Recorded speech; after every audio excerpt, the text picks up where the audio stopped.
ദൈവനാമം വാഴ്ത്തപ്പെടും.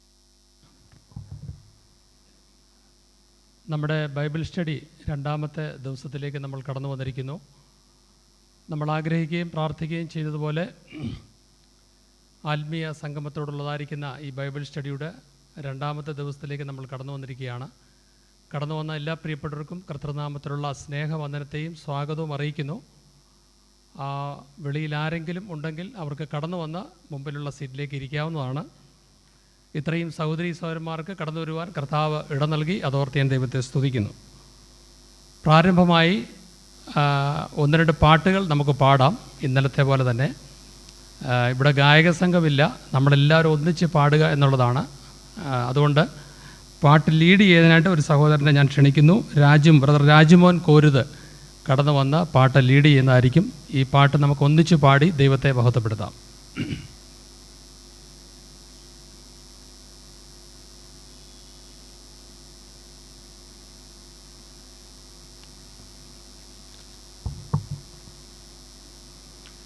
ദൈവത്തിൻ്റെ അതിപരിശുദ്ധമായ നാമം വാഴ്ത്തപ്പെടുമാറാകട്ടെ. ഇന്നത്തെ ബൈബിൾ ക്ലാസ്സിൻ്റെ അനുഗ്രഹത്തിനായിട്ട് ആത്മീയ ഗീതങ്ങൾ പാഠ്യപുസ്തകത്തിലുള്ള എല്ലാവർക്കും അറിയാവുന്ന 2 ഗാനങ്ങളാണ് ഇവിടെ പാടുവാനായിട്ട് ആഗ്രഹിക്കുന്നത്. നമുക്ക് ചേർന്ന് പാടാം. സ്തോത്രഗീതങ്ങൾ 46-ാമത്തെ പാട്ട്. പാടി പുകഴ്ത്തിടാം ദേവദേവനെ പുതിയതാം കൃപകളോടെ, ഇന്നലെയും ഇന്നും എന്നും മാറാ യേശുവേ നാം പാടി പുകഴ്ത്താം. പാടി പുകഴ്ത്തിടാം ദേവദേവനെ പുതിയതാം കൃപകളോടെ, പാടി പുകഴ്ത്തിടാം ദേവദേവനെ പുതിയതാം കൃപകളോടെ, ഇന്നലെയും ഇന്നും എന്നും മാറാ യേശുവേ, ഇന്നലെയും ഇന്നുമെന്നും മാറാ യേശുവേ നാം പാടി പുകഴ്ത്താം. യേശുവെന്ന നാമമേ എന്നാത്മാവിൻ ഗീതമേ, യേശുവെന്ന നാമമേ എന്നാത്മാവിൻ ഗീതമേ, എൻ പ്രിയനേശുവേ ഞാൻ എന്നും വാഴ്ത്തി പുകഴ്ത്തിടുമേ, എൻ പ്രിയനേശുവേ ഞാൻ എന്നും വാഴ്ത്തി പുകഴ്ത്തിടുമേ. ഘോര ഭയങ്കര കാറ്റും അലയും കൊടിയതായി വരും നേരത്തിൽ, ഘോര ഭയങ്കര കാറ്റും അലയും കൊടിയതായി വരും നേരത്തിൽ, കാക്കും കരങ്ങളാൽ ചേർത്തു മാർവണച്ച സ്നേഹം നിത്യം പാടും ഞാൻ, കാക്കും കരങ്ങളാൽ ചേർത്തു മാർവണച്ച സ്നേഹം നിത്യം പാടും ഞാൻ. യേശുവെന്ന നാമമേ എന്നാത്മാവിൻ ഗീതമേ, യേശുവെന്ന നാമമേ എന്നാത്മാവിൻ ഗീതമേ, എൻ പ്രിയനേശുവേ ഞാനെന്നും വാഴ്ത്തി പുകഴ്ത്തിടുമേ, എൻ പ്രിയനേശുവേ ഞാനെന്നും വാഴ്ത്തി പുകഴ്ത്തിടുമേ. യോർദാൻ സമ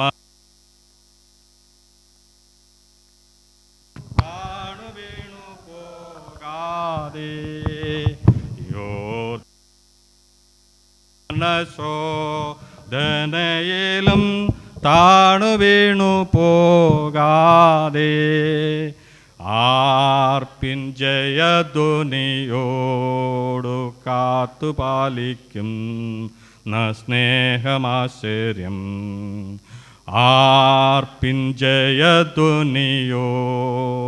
കാത്തുപാലിക്കും സ്നേഹമാശ്ചര്യം.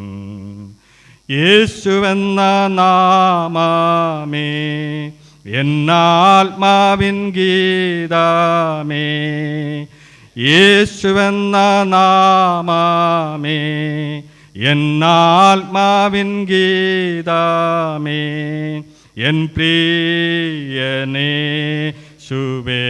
ഞാനെന്നും വാഴ്ത്തി പുകഴ്ത്തിടുമേ. എൻ പ്രിയനേശുവേ ഞാനെന്നും വാഴ്ത്തി പുകഴ്ത്തിടുമേ.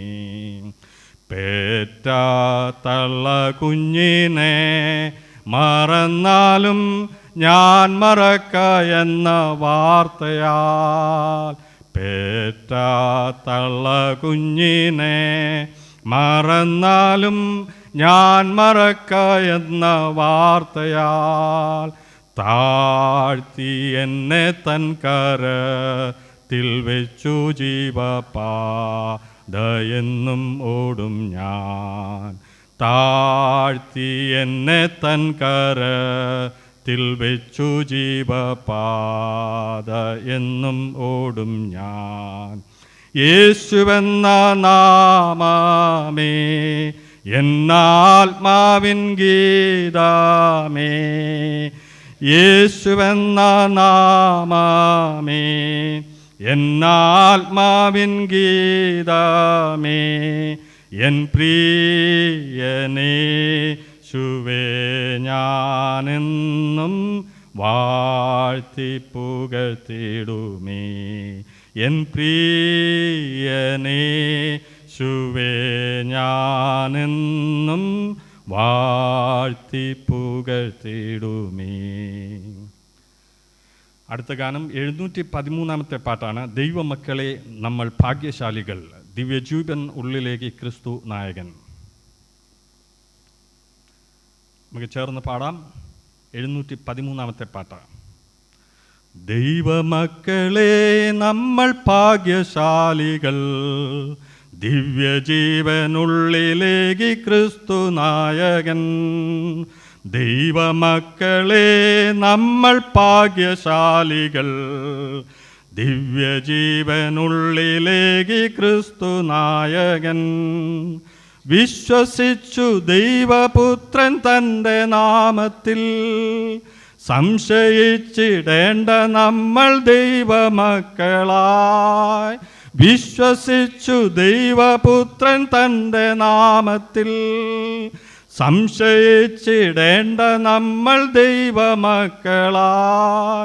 നിശ്ചയിച്ചു നിത്യഭാഗ്യമേകുവാനവൻ, ആശ്വസിച്ചു പാർത്തിടാം നമുക്കു പാരിതിൽ.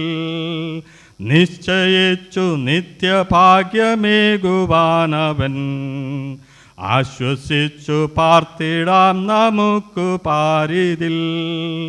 ദൈവമക്കളെ നമ്മൾ ഭാഗ്യശാലികൾ, ദിവ്യജീവനുള്ളിലേക്ക് ക്രിസ്തു നായകൻ. ഭൂമിയെന്നു ദുഷ്ടനായവൻ്റെ കൈകളിൽ, നമ്മളിന്നു ഭ്രഷ്ടരായിടുന്നതാകയാൽ. ഭൂമിയെന്നു ദുഷ്ടനായവൻ്റെ കൈകളിൽ, നമ്മളിന്നു ഭ്രഷ്ടരായിടുന്നതാകയാൽ. സൗമ്യമായി കാത്തിരിക്ക ദൈവപുത്ര നീ, ഭൂമി വാണടക്കിടുന്ന നാളടുത്തുഹാ. സൗമ്യമായി കാത്തിരിക്ക ദൈവപുത്ര നീ, ഭൂമി വാണടക്കിടുന്ന നാളടുത്തുഹാ. ദൈവമക്കളെ നമ്മൾ ഭാഗ്യശാലികൾ, ദിവ്യജീവനുള്ളിലേക്ക് ക്രിസ്തു നായകൻ. മർത്യപാപമിത്തരിത്രി ശാപയോഗ്യമായി തീർത്തതാൽ വിമോചനം വരുത്തുമേശുതാൻ മർത്യപാപമിത്തരിത്രിശാപയോഗ്യമായി. തീർത്തതാൽ വിമോചനം വരുത്തുമേശുതാൻ ഏറ്റുനോവും ഏറ്റുകൊണ്ടു ദൈവപുത്രരെ കാത്തിടുന്നു സൃഷ്ടിജാലമിന്നു ഭൂമിയിൽ. ഏറ്റുനോവും ഏറ്റുകൊണ്ടു ദൈവപുത്രരെ കാത്തിടുന്നു സൃഷ്ടിജാലമിന്നു ഭൂമിയിൽ. ദൈവമക്കളെ നമ്മൾ ഭാഗ്യശാലികൾ, ദിവ്യജീവനുള്ളിലേക്ക് ക്രിസ്തു നായകൻ. ഭാരമേറി മാനസം കലങ്ങിടാതെ നാം ഭാവിയോർത്തു പുഞ്ചിരിച്ചു പാടി മോദമായി.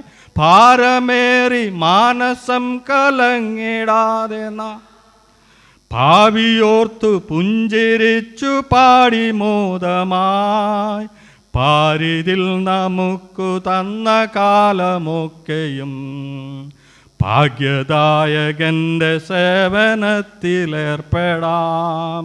പാരിതിൽ നമുക്കു തന്ന കാലമൊക്കെയും ഭാഗ്യദായകൻ്റെ സേവനത്തിലേർപ്പെടാം.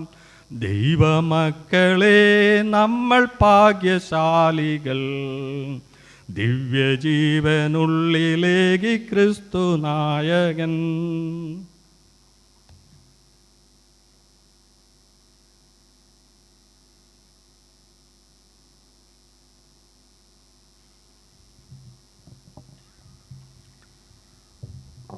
ദൈവനാമം വാഴ്ത്തപ്പെടുമാറാകട്ടെ.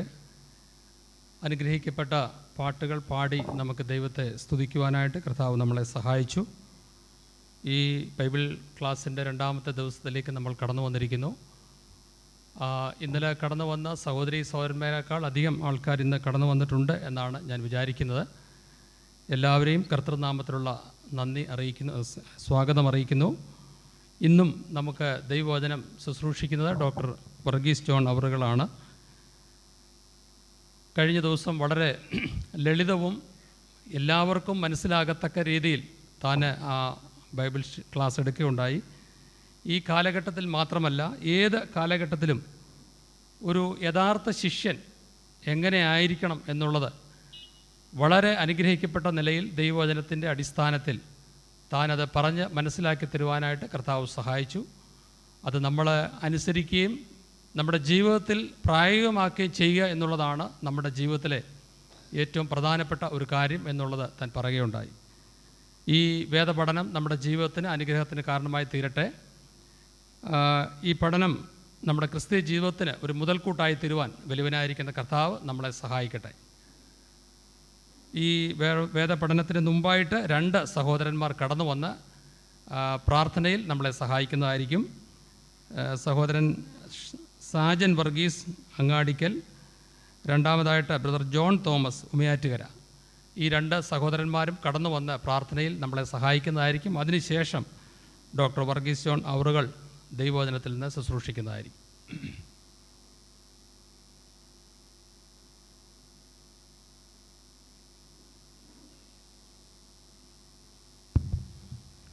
നമ്മുടെ തലകളെ നമുക്ക് വണക്കാം. മഹോന്നതനായ ദൈവമേ, ഞങ്ങളങ്ങേ വന്ദിക്കുന്നു, ഞങ്ങളങ്ങേ സ്തുതിക്കുന്നു.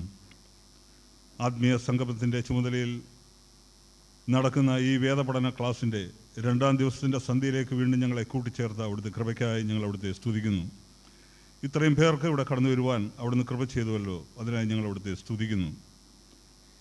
ഉന്നതനായ ദൈവത്തിൻ്റെ മക്കളെന്നുള്ള വലിയ പദവി ഞങ്ങൾ ഈ ഭൂമിയിലായിരിക്കുന്നു. അതെത്രയോ ധന്യമായ പദവിയാണ് എന്ന് ഞങ്ങൾ ഓർക്കുന്നു. കർത്താവേ, സന്തോഷത്തിൻ്റെ പരിപൂർണതയും എന്നും പ്രമോദങ്ങളുമുള്ള ദൈവസന്നിധിയിലേക്ക് വരുവാൻ ഞങ്ങളെ അവിടുന്ന് യോഗ്യരാക്കി തീർത്ത കൃപയ്ക്കായി ഞങ്ങൾ അവിടുത്തെ സ്തുതിക്കുന്നു. അവിടുത്തെ പുത്രനെ അതിന് മുഖാന്തരമാക്കി ഞങ്ങളെ വീണ്ടെടുത്ത അവിടുത്തെ വലിയ കൃപയ്ക്കായി ഞങ്ങൾ അവിടുത്തെ സ്തുതിക്കുന്നു. ആ ദൈവസ്നേഹത്തിൽ ഞങ്ങൾ ഇവിടെ ആയിരിക്കുന്നു. കർത്താവേ, ഞങ്ങൾ അവിടുത്തെ ശിഷ്യന്മാർ എന്നുള്ള ആ പദവി ഞങ്ങൾക്ക് നൽകിയിരിക്കാൻ ഞങ്ങൾ അവിടുത്തെ സ്തുതിക്കുന്നു. വാസ്തവമായിട്ടുള്ള യഥാർത്ഥ ശിഷ്യൻ ആർ എന്നുള്ള ആ ചോദ്യത്തിന് ഞങ്ങൾക്ക് തരുന്ന ഉത്തരത്തിനായി ഞങ്ങൾ അവിടുത്തെ സ്തുതിക്കുന്നു. കഴിഞ്ഞ ദിവസം ഈ ക്ലാസ് നയിപ്പാൻ തക്കവണ്ണം പ്രിയ മകനെ അവിടുന്ന് ഒരുക്കിയല്ലോ, അതിനായി ഞങ്ങൾ അവിടുത്തെ സ്തുതിക്കുന്നു. അനുഗ്രഹിക്കപ്പെട്ട രീതിയിൽ ആ ക്ലാസ്സുകൾ നയിക്കുവാൻ തക്കവണ്ണം പ്രിയ മകനെ ബലപ്പെടുത്തിയല്ലോ, അതിനായി ഞങ്ങൾ അവിടുത്തെ സ്തുതിക്കുന്നു. ഇന്ന് ഞങ്ങൾ അവിടുത്തെ വചനത്തിൻ്റെ മുമ്പിൽ ആയിരിക്കുന്നു. കർത്താവ് ആവശ്യമായ കൃപ നൽകണമേ. പ്രിയദാസന് ആവശ്യമായിരിക്കുന്ന കൃപ നൽകി അനുഗ്രഹിക്കണമേ. കർത്താവെ, ഞങ്ങളുടെ ജീവിതത്തിൻ്റെ ആത്മീയ വളർച്ചയ്ക്ക് ഇത് ഉതകുവാൻ തക്കവണ്ണം അവിടുന്ന് കൃപ ചെയ്യണമേ എന്ന് പ്രാർത്ഥിക്കുന്നു. നിത്യവും ഞങ്ങൾക്ക് ഓർക്കുവാനായിട്ട് അതുമാത്രമാണ് ഞങ്ങൾക്കുള്ളത്. അവിടുത്തെ ശിഷ്യൻ, ആ ശിഷ്യൻ ഏത് രീതിയിൽ നടക്കണം എന്നുള്ള ആ കാര്യങ്ങളെയൊക്കെ ഞങ്ങളെ ഓർപ്പിക്കുന്നതിനായി സ്തോത്രം. അവിടുന്നാണ് ജീവ വഴി ഞങ്ങൾക്ക് കാണിച്ചു തരുന്നത്. ആ പാതയിൽ ഞങ്ങൾക്ക് വരും ദിവസങ്ങളിൽ നടക്കുവാൻ ആവശ്യമായ കൃപ നൽകണമേ എന്ന് പ്രാർത്ഥിക്കുന്നു. കൃത്യമായിട്ട് കടന്നു വന്ന എല്ലാ പ്രിയപ്പെട്ടവരെ ഓർത്ത് സ്തുതിക്കുന്നു. വചനം സംസാരിക്കുന്ന പ്രിയദാസനെയും ഒരിക്കൽ കൂടി തൃക്കരങ്ങൾ സമർപ്പിക്കുന്നു. ഞങ്ങൾ ആ വചന കേൾവി ഞങ്ങളുടെ ജീവിതത്തിന് അനുഗ്രഹത്തിന് കാരണമാക്കി തീർക്കണമേ. അവിടുന്ന് ഞങ്ങളുടെ പ്രാർത്ഥന കേട്ടിരിക്കാൻ സ്തോത്രം.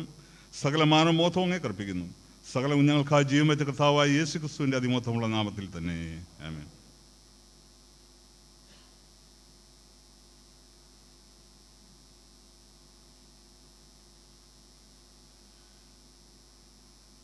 നമുക്ക് വീണ്ടും സ്തോത്രം ചെയ്യാം.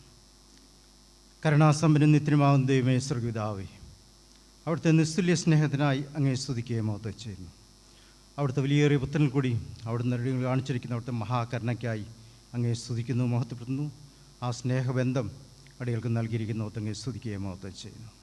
കർത്താവിൻ്റെ കലിശ്ശേരിയിലും ചുറ്റുപാടുള്ള ദൈവജനത്തിൻ്റെ സഹകരണത്തിൽ ആത്മീയ സംഗമം എന്നുള്ള നിലയിൽ ഈ പ്രദേശത്തെ വിവിധ നിലയിലുള്ള ശുശ്രൂഷ നടക്കുവാൻ സ്വർഗം പ്രസാദിക്കുന്നു, അങ്ങേ സ്തുതിക്കുകയും മഹത്വം ചെയ്യുന്നു. കഴിഞ്ഞ നാളുകളിൽ കർത്താവൻ ദൈവമേ തൻ്റെ ദാസന്മാരെ അവിടെ ബലപ്പെടുത്തി അനുഗ്രഹിക്കപ്പെട്ട വിവിധ നിലയിലുള്ള ആത്മീയ ശുശ്രൂഷ നടക്കുവാൻ അവിടുന്ന് കരുണ കാണിച്ചു. കർത്താവൻ ദൈവമേ, ദൈവവചന പഠനത്തോടുള്ള ബന്ധത്തിൽ കർത്താവൻ ദൈവമേ 3 ദിവസം ക്രമീകരിച്ചിരിക്കുന്ന ഈ വചന പഠനത്തിൻ്റെ 2ാമത്തെ ദിവസത്തിലേക്ക് അടിയങ്ങളെ കൂട്ടി വരുത്തി അവൻ കൃപയ്ക്കായി സ്തോത്രം ചെയ്യുന്നു. വചനം സൃഷ്ടിപ്പാൻ കടന്നു വന്നിരിക്കുന്ന അവിടുത്തെ വലിയേറിയ ദാസൻ ഡോക്ടർ വർഗീസ് ജോണിനായി അങ്ങേ സ്തുതിക്കുകയും മഹത്വം ചെയ്യുന്നു. കർത്താവൻ ദൈവമേ ത്തിൻ്റെ ദാസനിൽ കൂടി അവിടുന്ന് കർത്താവെ ഞങ്ങൾക്ക് വിളമ്പിത്തന്ന അവിടുത്തെ വലിയേറിയ വചനത്തിൻ്റെ ആ മഹാത്മ്യത്തിനായി അങ്ങേ സ്തുതിക്കുകയും മഹത്വം ചെയ്യുന്നു.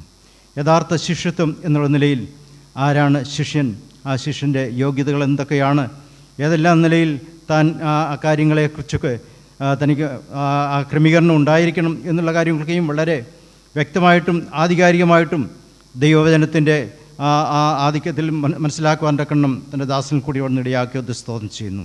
കർത്താവ് ദൈവമേ, ഈ പ്രദേശത്തും വിദൂരങ്ങളിൽ നിന്നുമായിട്ട് കടന്നു വന്നിരിക്കുന്ന അവിടുത്തെ ജനത്തിനായി അങ്ങേ സ്തുതിക്കുകയും മഹത്വം ചെയ്യുന്നു.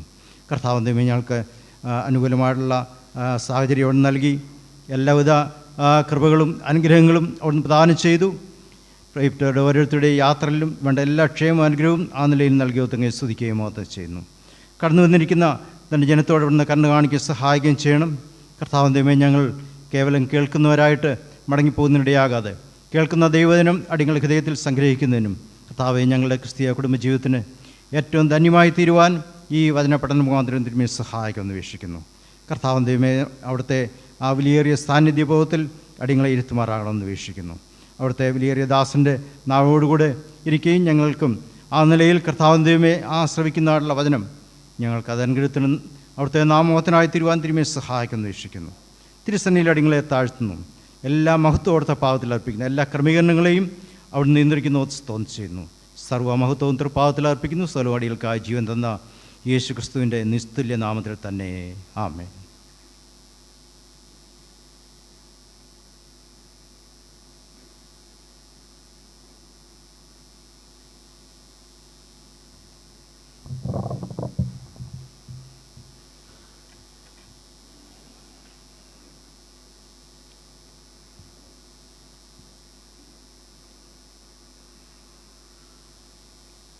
ദൈവ തിരുനാമം വാഴ്ത്തപ്പെടുമാറാകട്ടെ.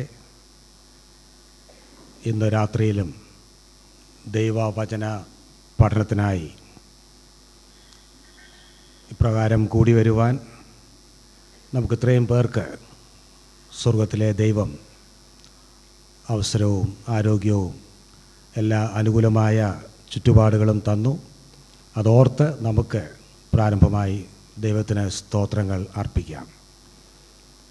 ഇന്നലെ നാം പഠിക്കുവാൻ ആരംഭിച്ച വിഷയം ആണ് ഇന്നും തുടരുന്നത്. ഇന്നലത്തേക്കാൾ അല്പം കൂടെ നേരത്തെ തന്നെ ക്ലാസ് തുടങ്ങിയിരിക്കുകയാണ്.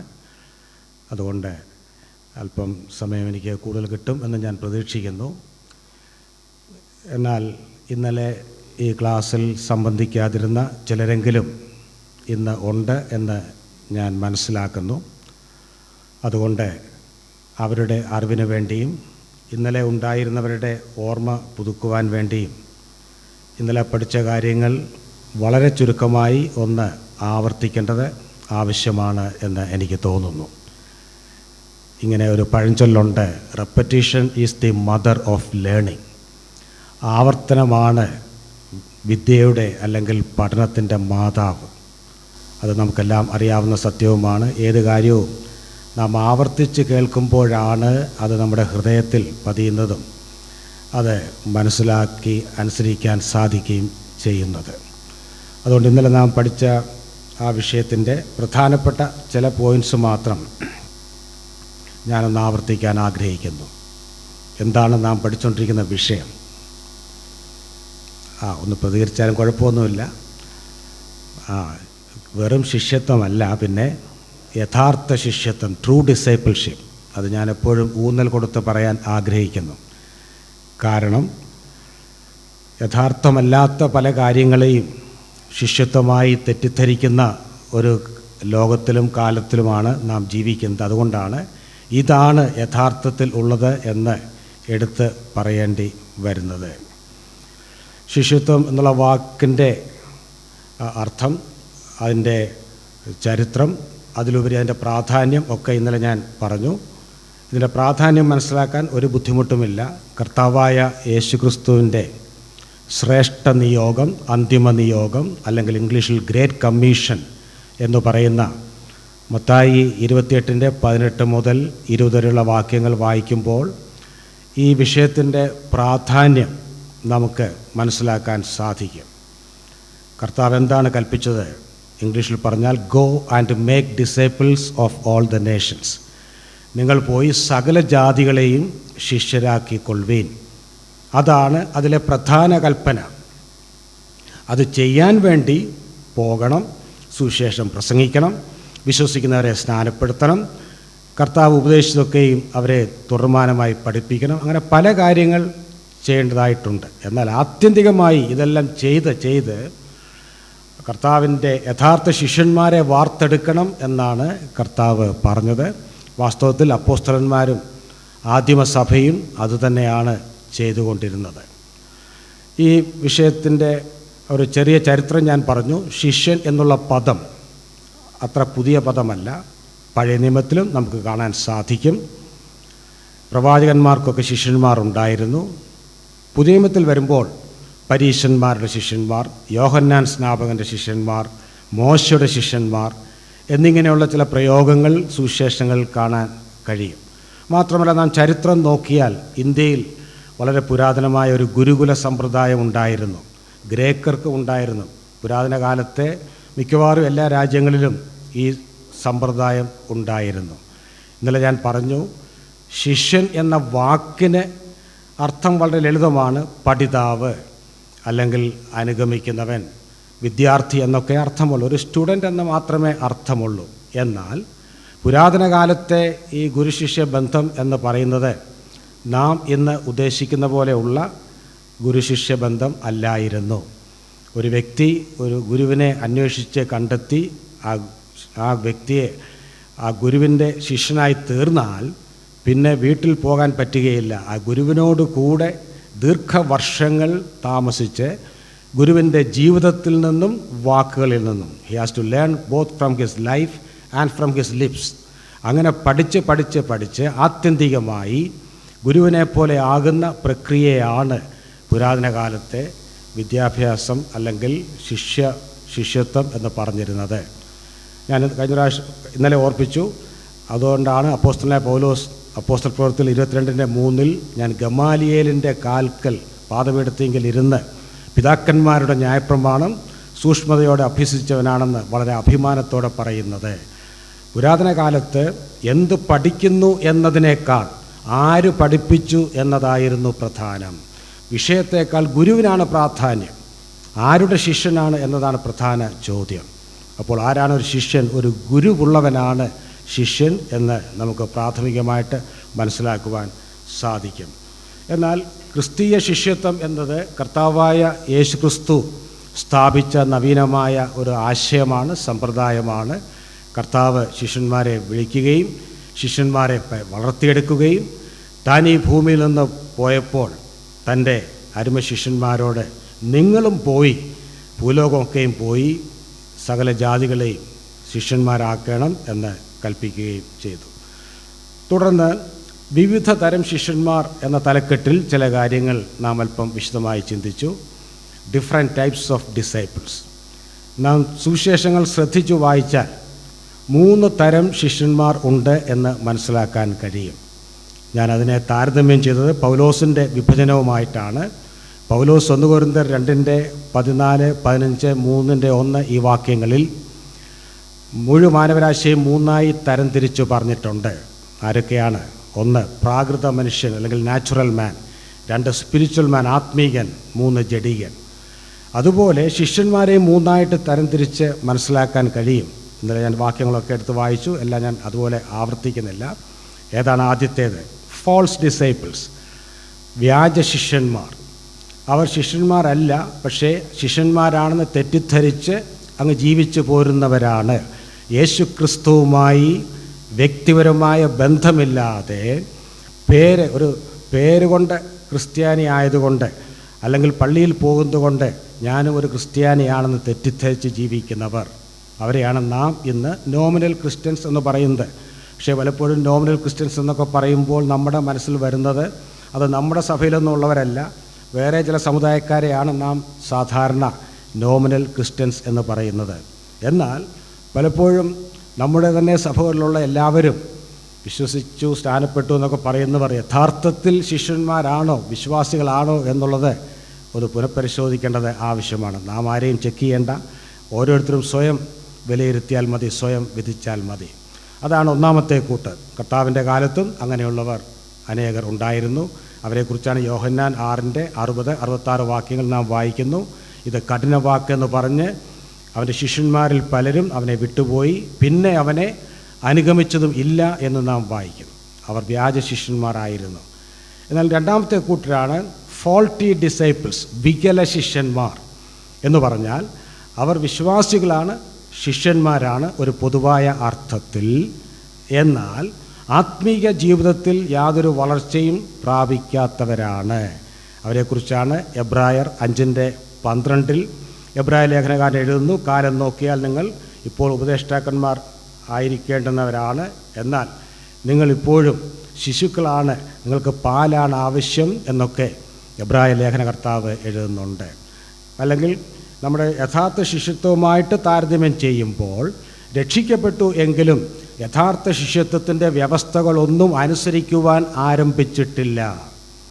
രക്ഷിക്കപ്പെട്ടു, സ്നാനപ്പെട്ടു, കർത്തൃമേശയിൽ പങ്കെടുത്ത് തൃപ്തരായി ജീവിച്ചു പോരുകയാണ്. അതിനപ്പുറം യാതൊരു പുരോഗതിയും ഇല്ലാത്ത ജീവിതം. അവരെയാണ് പൗലോസ് ജഡികന്മാർ എന്നും ശിശുക്കളെന്നും 1 കൊരിന്ത്യരിൽ വിളിക്കുന്നത്.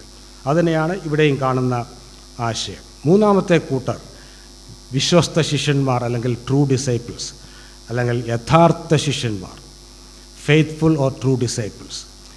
അവരെക്കുറിച്ചാണ് ഇന്നലെ ഞാൻ ഒടുവിലായിട്ട് പറഞ്ഞത്.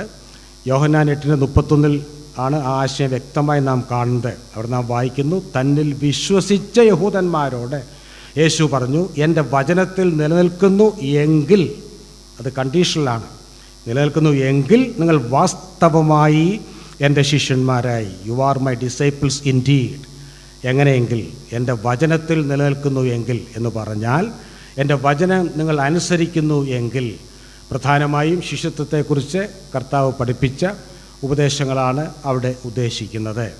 അപ്പോൾ അങ്ങനെ കർത്താവിനെ അനുഗമിച്ചവരാണ് യഥാർത്ഥ ശിഷ്യന്മാർ. ഞാൻ കർത്താവിൻ്റെ ആദ്യകാല ശിഷ്യന്മാരുടെ ജീവിതത്തിൽ നിന്നും കർത്താവിൻ്റെ ചില പ്രസ്താവനകളെയും അടിസ്ഥാനമാക്കി മത്തായി സുവിശേഷത്തിലെ 3 വാക്യങ്ങളുടെ അടിസ്ഥാനത്തിൽ ഒരു പ്രായോഗിക നിർവചനം ഇന്നലെ തന്നു. ആരാണ് യഥാർത്ഥ ശിഷ്യൻ?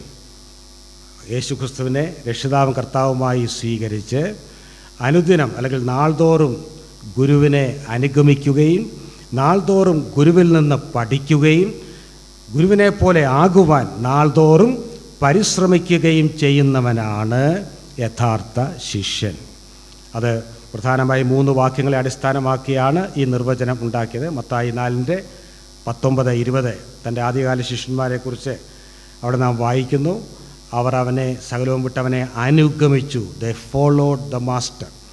മത്തായി 11:29 കർത്താവ് പറഞ്ഞു, എൻ്റെ നുകമേറ്റ് എന്നോട് പഠിപ്പീൻ. You have to learn from me.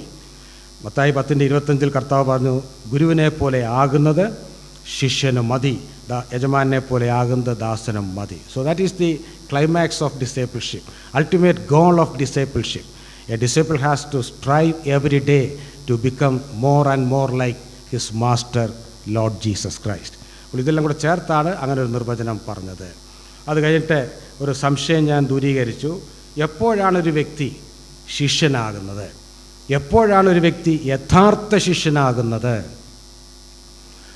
എല്ലാ വിശ്വാസികളും ഒരർത്ഥത്തിൽ ശിഷ്യന്മാരാണ്. എന്നാൽ എല്ലാവരും യഥാർത്ഥ ശിഷ്യന്മാരല്ല എന്നുള്ളത് ഇന്നലെ ഞാൻ ഊന്നൽ കൊടുത്തു പറഞ്ഞു. അപ്പോൾ എപ്പോഴാണ് ശിഷ്യനാകുന്നത് എന്ന് ചോദിച്ചാൽ ഉത്തരം ലളിതമാണ്.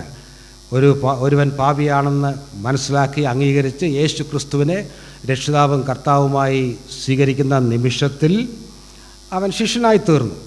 എന്നാൽ യഥാർത്ഥ ശിഷ്യനാകുന്നത് എപ്പോഴാണ്?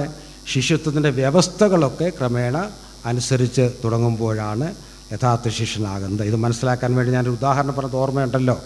There is A difference between A student and A true student. ഒരു വിദ്യാർത്ഥിയും യഥാർത്ഥ വിദ്യാർത്ഥിയും തമ്മിൽ വ്യത്യാസം ഉണ്ട്. എന്താണ് വ്യത്യാസം? ഒരു സ്കൂളിലോ കോളേജിലോ അഡ്മിഷൻ കിട്ടുന്ന ആ നിമിഷത്തിൽ ആ വ്യക്തി ഒരു വിദ്യാർത്ഥിയായിട്ട് തീരുകയാണ്. എന്നാൽ യഥാർത്ഥ വിദ്യാർത്ഥി ആകണമെങ്കിൽ ചില നിബന്ധനകൾ പാലിക്കണം. താൻ പഠിക്കുന്ന സ്ഥാപനത്തിന് ചില നിബന്ധനകളുണ്ട്. റെഗുലറായിട്ട് ക്ലാസ് അറ്റൻഡ് ചെയ്യണം, അസൈൻമെൻറ്റോ ഹോംവർക്കോ കൊടുത്താൽ അത് ചെയ്യണം, പരീക്ഷകൾ എഴുതണം. ഇങ്ങനെയുള്ള കാര്യങ്ങൾ ചെയ്തുകൊണ്ടിരിക്കുന്ന വ്യക്തിയെയാണ് ഒരു യഥാർത്ഥ വിദ്യാർത്ഥി എന്ന് വിളിക്കാൻ കഴിയുന്നത്. അതുപോലെ നാം എല്ലാവരും എല്ലാം തികഞ്ഞ് പെർഫെക്റ്റ് ആകുമ്പോഴല്ല യഥാർത്ഥ ശിഷ്യന്മാർ ആകുന്നത്. നമ്മുടെ ഭാഗത്തു നിന്ന് യഥാർത്ഥ ശിഷ്യത്വത്തിൻ്റെ വ്യവസ്ഥകൾ പാലിക്കുവാൻ ആത്മാർത്ഥമായ ഒരു പരിശ്രമം ഉണ്ടാകുമ്പോൾ, ആ പാതയിൽ നാം നടക്കുന്നെങ്കിൽ നമുക്കും അവകാശപ്പെടാം നാമും യഥാർത്ഥ ശിഷ്യന്മാർ ആണെന്ന്. അതുകൊണ്ട് അതിൻ്റെ ആ ശരിയായ ആ അർത്ഥത്തിൽ ആ കാര്യങ്ങൾ മനസ്സിലാക്കണം എന്ന് ഞാൻ ഓർപ്പിക്കുന്നു. അതിനുശേഷം ശിഷ്യത്വത്തിൻ്റെ കണ്ടീഷൻസ് അല്ലെങ്കിൽ നിബന്ധനകൾ അല്ലെങ്കിൽ അതിന് കൊടുക്കേണ്ട വിലയെക്കുറിച്ച് ചില കാര്യങ്ങൾ ഞാനൊന്ന് ഓടിച്ച് പറഞ്ഞു. വില കൊടുത്ത് നേടേണ്ട ഒന്നാണ് യഥാർത്ഥ ശിഷ്യത്വം. ശിഷ്യനാകാൻ വേണ്ടി വില കൊടുക്കണ്ട. ഇങ്ങനൊരു ചൊല്ലുണ്ട്, ഇതിനെ ശിഷ്യത്വത്തെക്കുറിച്ച് ഇംഗ്ലീഷിൽ പറയാറുണ്ട്. The entrance fee for discipleship is nothing.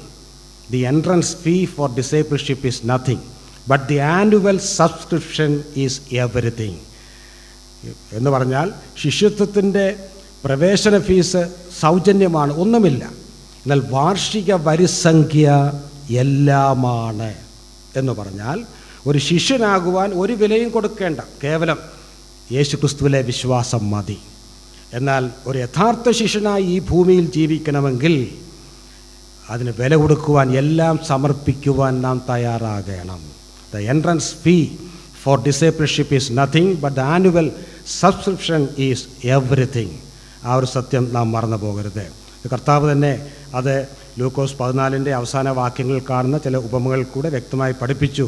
U have to sit down and count the cost before you follow me. എന്നെ അനുഗമിക്കുന്നതിന് മുമ്പ് നിങ്ങൾ ഇരുന്ന് കണക്ക് കൂട്ടണം എന്ന് കർത്താവ് തന്നെ വ്യക്തമായിട്ട് തൻ്റെ ശിഷ്യന്മാരോട് പറഞ്ഞു. ഇന്നലെ ഞാൻ പറഞ്ഞതുപോലെ no blessing in the Bible is unconditional. ഒരു അനുഗ്രഹവും നിരുപാധികമല്ല. എല്ലാ അനുഗ്രഹങ്ങൾക്കും വ്യവസ്ഥയുണ്ട്. അനുഗ്രഹങ്ങളെല്ലാം സൗജന്യമാണ്, സംശയമൊന്നുമില്ല. നാം നമ്മുടെ കയ്യിൽ നിന്ന് യാതൊന്നും ദൈവത്തിന് കൊടുക്കേണ്ട. പക്ഷേ ദൈവം വ്യവസ്ഥകൾ വെച്ചിട്ടുണ്ട്. സൗജന്യമായ രക്ഷയ്ക്ക് പോലും വിശ്വാസമെന്ന ഒരു വ്യവസ്ഥ ദൈവം വെച്ചിട്ടുണ്ട്. അങ്ങനെയാണെങ്കിൽ യഥാർത്ഥ ശിഷ്യത്വത്തിനും വില കൊടുക്കുവാൻ നാം തയ്യാറാകണം. ശരി, അതിൻ്റെ ആദ്യത്തെ വ്യവസ്ഥയാണ് ഇന്നലെ നാം ചിന്തിച്ചത്. ലൂക്കോസ് 14:26 ഇന്നലെ വായിച്ചതാണ്, എങ്കിലും ഒന്നുകൂടെ ഒന്ന് വായിക്കാം. എൻ്റെ അടുക്കൽ വരികയും അപ്പനെയും അമ്മയെയും ഭാര്യയെയും മക്കളെയും സഹോദരന്മാരെയും സഹോദരികളെയും സ്വന്തം ജീവനെയും കൂടെ പകയ്ക്കാതിരിക്കുകയും ചെയ്യുന്നവന് എൻ്റെ ശിഷ്യനായിരിക്കാൻ കഴിയുകയില്ല. മതി. ഈ ഭാഗത്ത് യഥാർത്ഥ ശിഷ്യത്വത്തിൻ്റെ പ്രഥമവും പ്രധാനവുമായ വ്യവസ്ഥയാണ് കർത്താവ് പറയുന്നത്. ഞാൻ ആ വാക്യത്തിൻ്റെ ചുരുക്കമായിട്ട് തലക്കെട്ട് പോലെ ഇങ്ങനെ പറയട്ടെ. എല്ലാവരെക്കാളും എല്ലാറ്റിനേക്കാളും ഉപരിയായി അധികമായി ക്രിസ്തുവിനെ സ്നേഹിക്കുക, ഗുരുവിനെ സ്നേഹിക്കുക. അതാണ് യഥാർത്ഥ ശിഷ്യത്വത്തിൻ്റെ ആദ്യത്തെ വ്യവസ്ഥ. എല്ലാറ്റിനേക്കാൾ ഉപരിയായി ഗുരുവിനെ സ്നേഹിക്കുക. ഇന്നലെ ആ വാക്യത്തിൻ്റെ അർത്ഥം മനസ്സിലാക്കാൻ വേണ്ടി മത്തായി 10:37 നാം കണ്ടു. അവിടെ നാം വായിക്കുന്നു, എന്നേക്കാൾ അധികം അപ്പനെയോ അമ്മയെയോ പ്രിയപ്പെടുന്നവൻ എനിക്ക് യോഗ്യനല്ല, എന്നേക്കാൾ അധികം മകനെയോ മകളെയോ പ്രിയപ്പെടുന്നവൻ എനിക്ക് യോഗ്യനല്ല എന്ന് കർത്താവ് പറഞ്ഞു. അപ്പോൾ മത്തായിയാണ് അതിൻ്റെ ഒരു വ്യാഖ്യാനം കൊടുക്കുന്നത്. എല്ലാറ്റിനേക്കാളും ഉപരിയായി കർത്താവിനെ സ്നേഹിക്കണം. അപ്പോൾ ഒരു സംശയം തോന്നും, പിന്നെ എന്തിനാണ് ഈ ഹെയ്റ്റ്, പകയ്ക്കുക എന്നുള്ള വാക്ക് കർത്താവ് ഉപയോഗിച്ചത്? നമ്മുടെ കർത്താവ് സാക്ഷാൽ വചനമാണ്.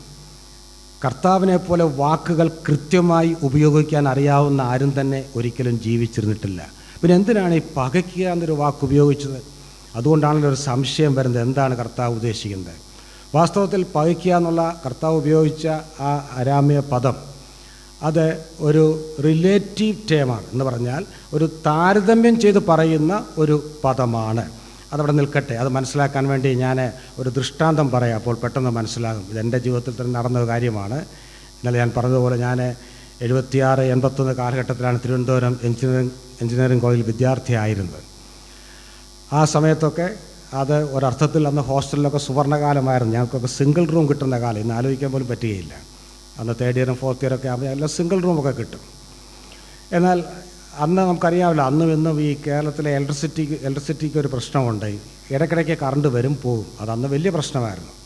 അതുകൊണ്ട് ഞങ്ങളെല്ലാം ഈ പലപ്പോഴും സന്ധ്യയ്ക്കൊന്നും കറണ്ട് കാണുകയില്ല. അതുകൊണ്ട് എല്ലാവരും റൂമിൽ, സ്റ്റുഡൻസ് എല്ലാം റൂമിൽ ഈ മെഴുകുതിരിയുടെ പാക്കറ്റ് വാങ്ങിച്ച് സൂക്ഷിക്കും, തീപ്പെട്ടിയൊക്കെ സൂക്ഷിക്കും. ഒരു ദിവസം ഞാൻ പതിവ് പോലെ എവിടെയോ പോയിട്ട് സന്ധ്യയ്ക്ക് റൂമിൽ വന്നപ്പോൾ, ഞാൻ പറയുന്ന കഥ കേട്ടിട്ട് ഞാൻ ചോദ്യം ചോദിക്കും, അതുകൊണ്ട് ശ്രദ്ധിച്ച് കേൾക്കണം. റൂമിൽ വന്നപ്പോൾ ഞാൻ സ്വിച്ചിട്ട് നോക്കി, ലൈറ്റ് കത്തുന്നില്ല.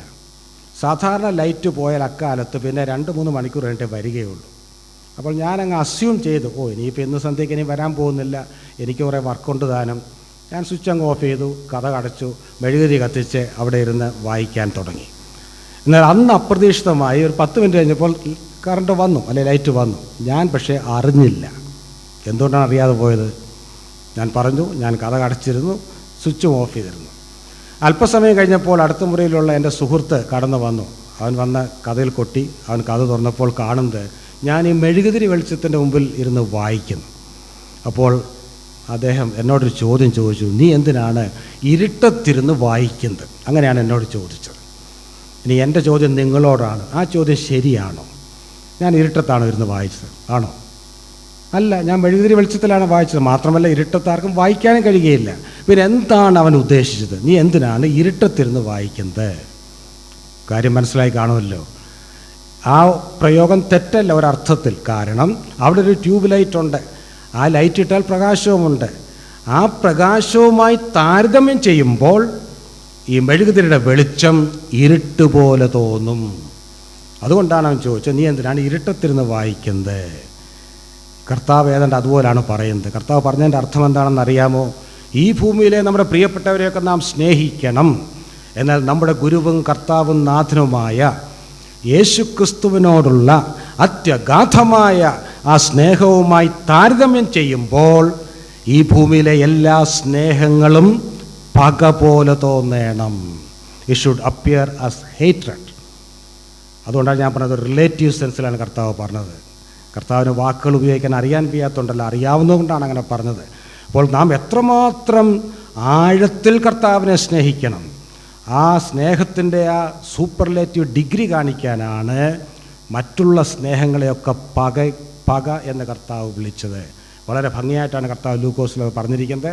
എന്നാൽ മത്തായി അത് കുറച്ചുകൂടെ സിംപ്ലിഫൈ ചെയ്ത് എല്ലാവർക്കും മനസ്സിലാകുന്ന ഭാഷയിൽ എഴുതി. അത് നന്നായി. അതുകൊണ്ട് നമുക്കത് കൂടുതൽ മനസ്സിലാകും. ഒരുപക്ഷെ 1-ാം നൂറ്റാണ്ടിലെ യഹൂദന്മാർക്ക് ശരിക്കും മനസ്സിലായി. എന്നാൽ ഇന്ന് വായിക്കുന്നത് നമുക്ക് മനസ്സിലാകണമെങ്കിൽ മത്തായിയുടെ സുവിശേഷത്തിലെ പ്രസ്താവനയാണ് കൂടുതൽ മനസ്സിലാകുന്നത്. ശരി, അതിൻ്റെ അർത്ഥം ഇതാണ്: എല്ലാറ്റിനേക്കാളും ഉപരിയായി നമ്മുടെ ഗുരുവും കർത്താവുമായ യേശു ക്രിസ്തുവിനെ നാം സ്നേഹിക്കണം. ശരി, ഇനി അതിൻ്റെ പ്രായോഗിക വശത്തേക്ക് ഞാൻ പെട്ടെന്ന് വരികയാണ്.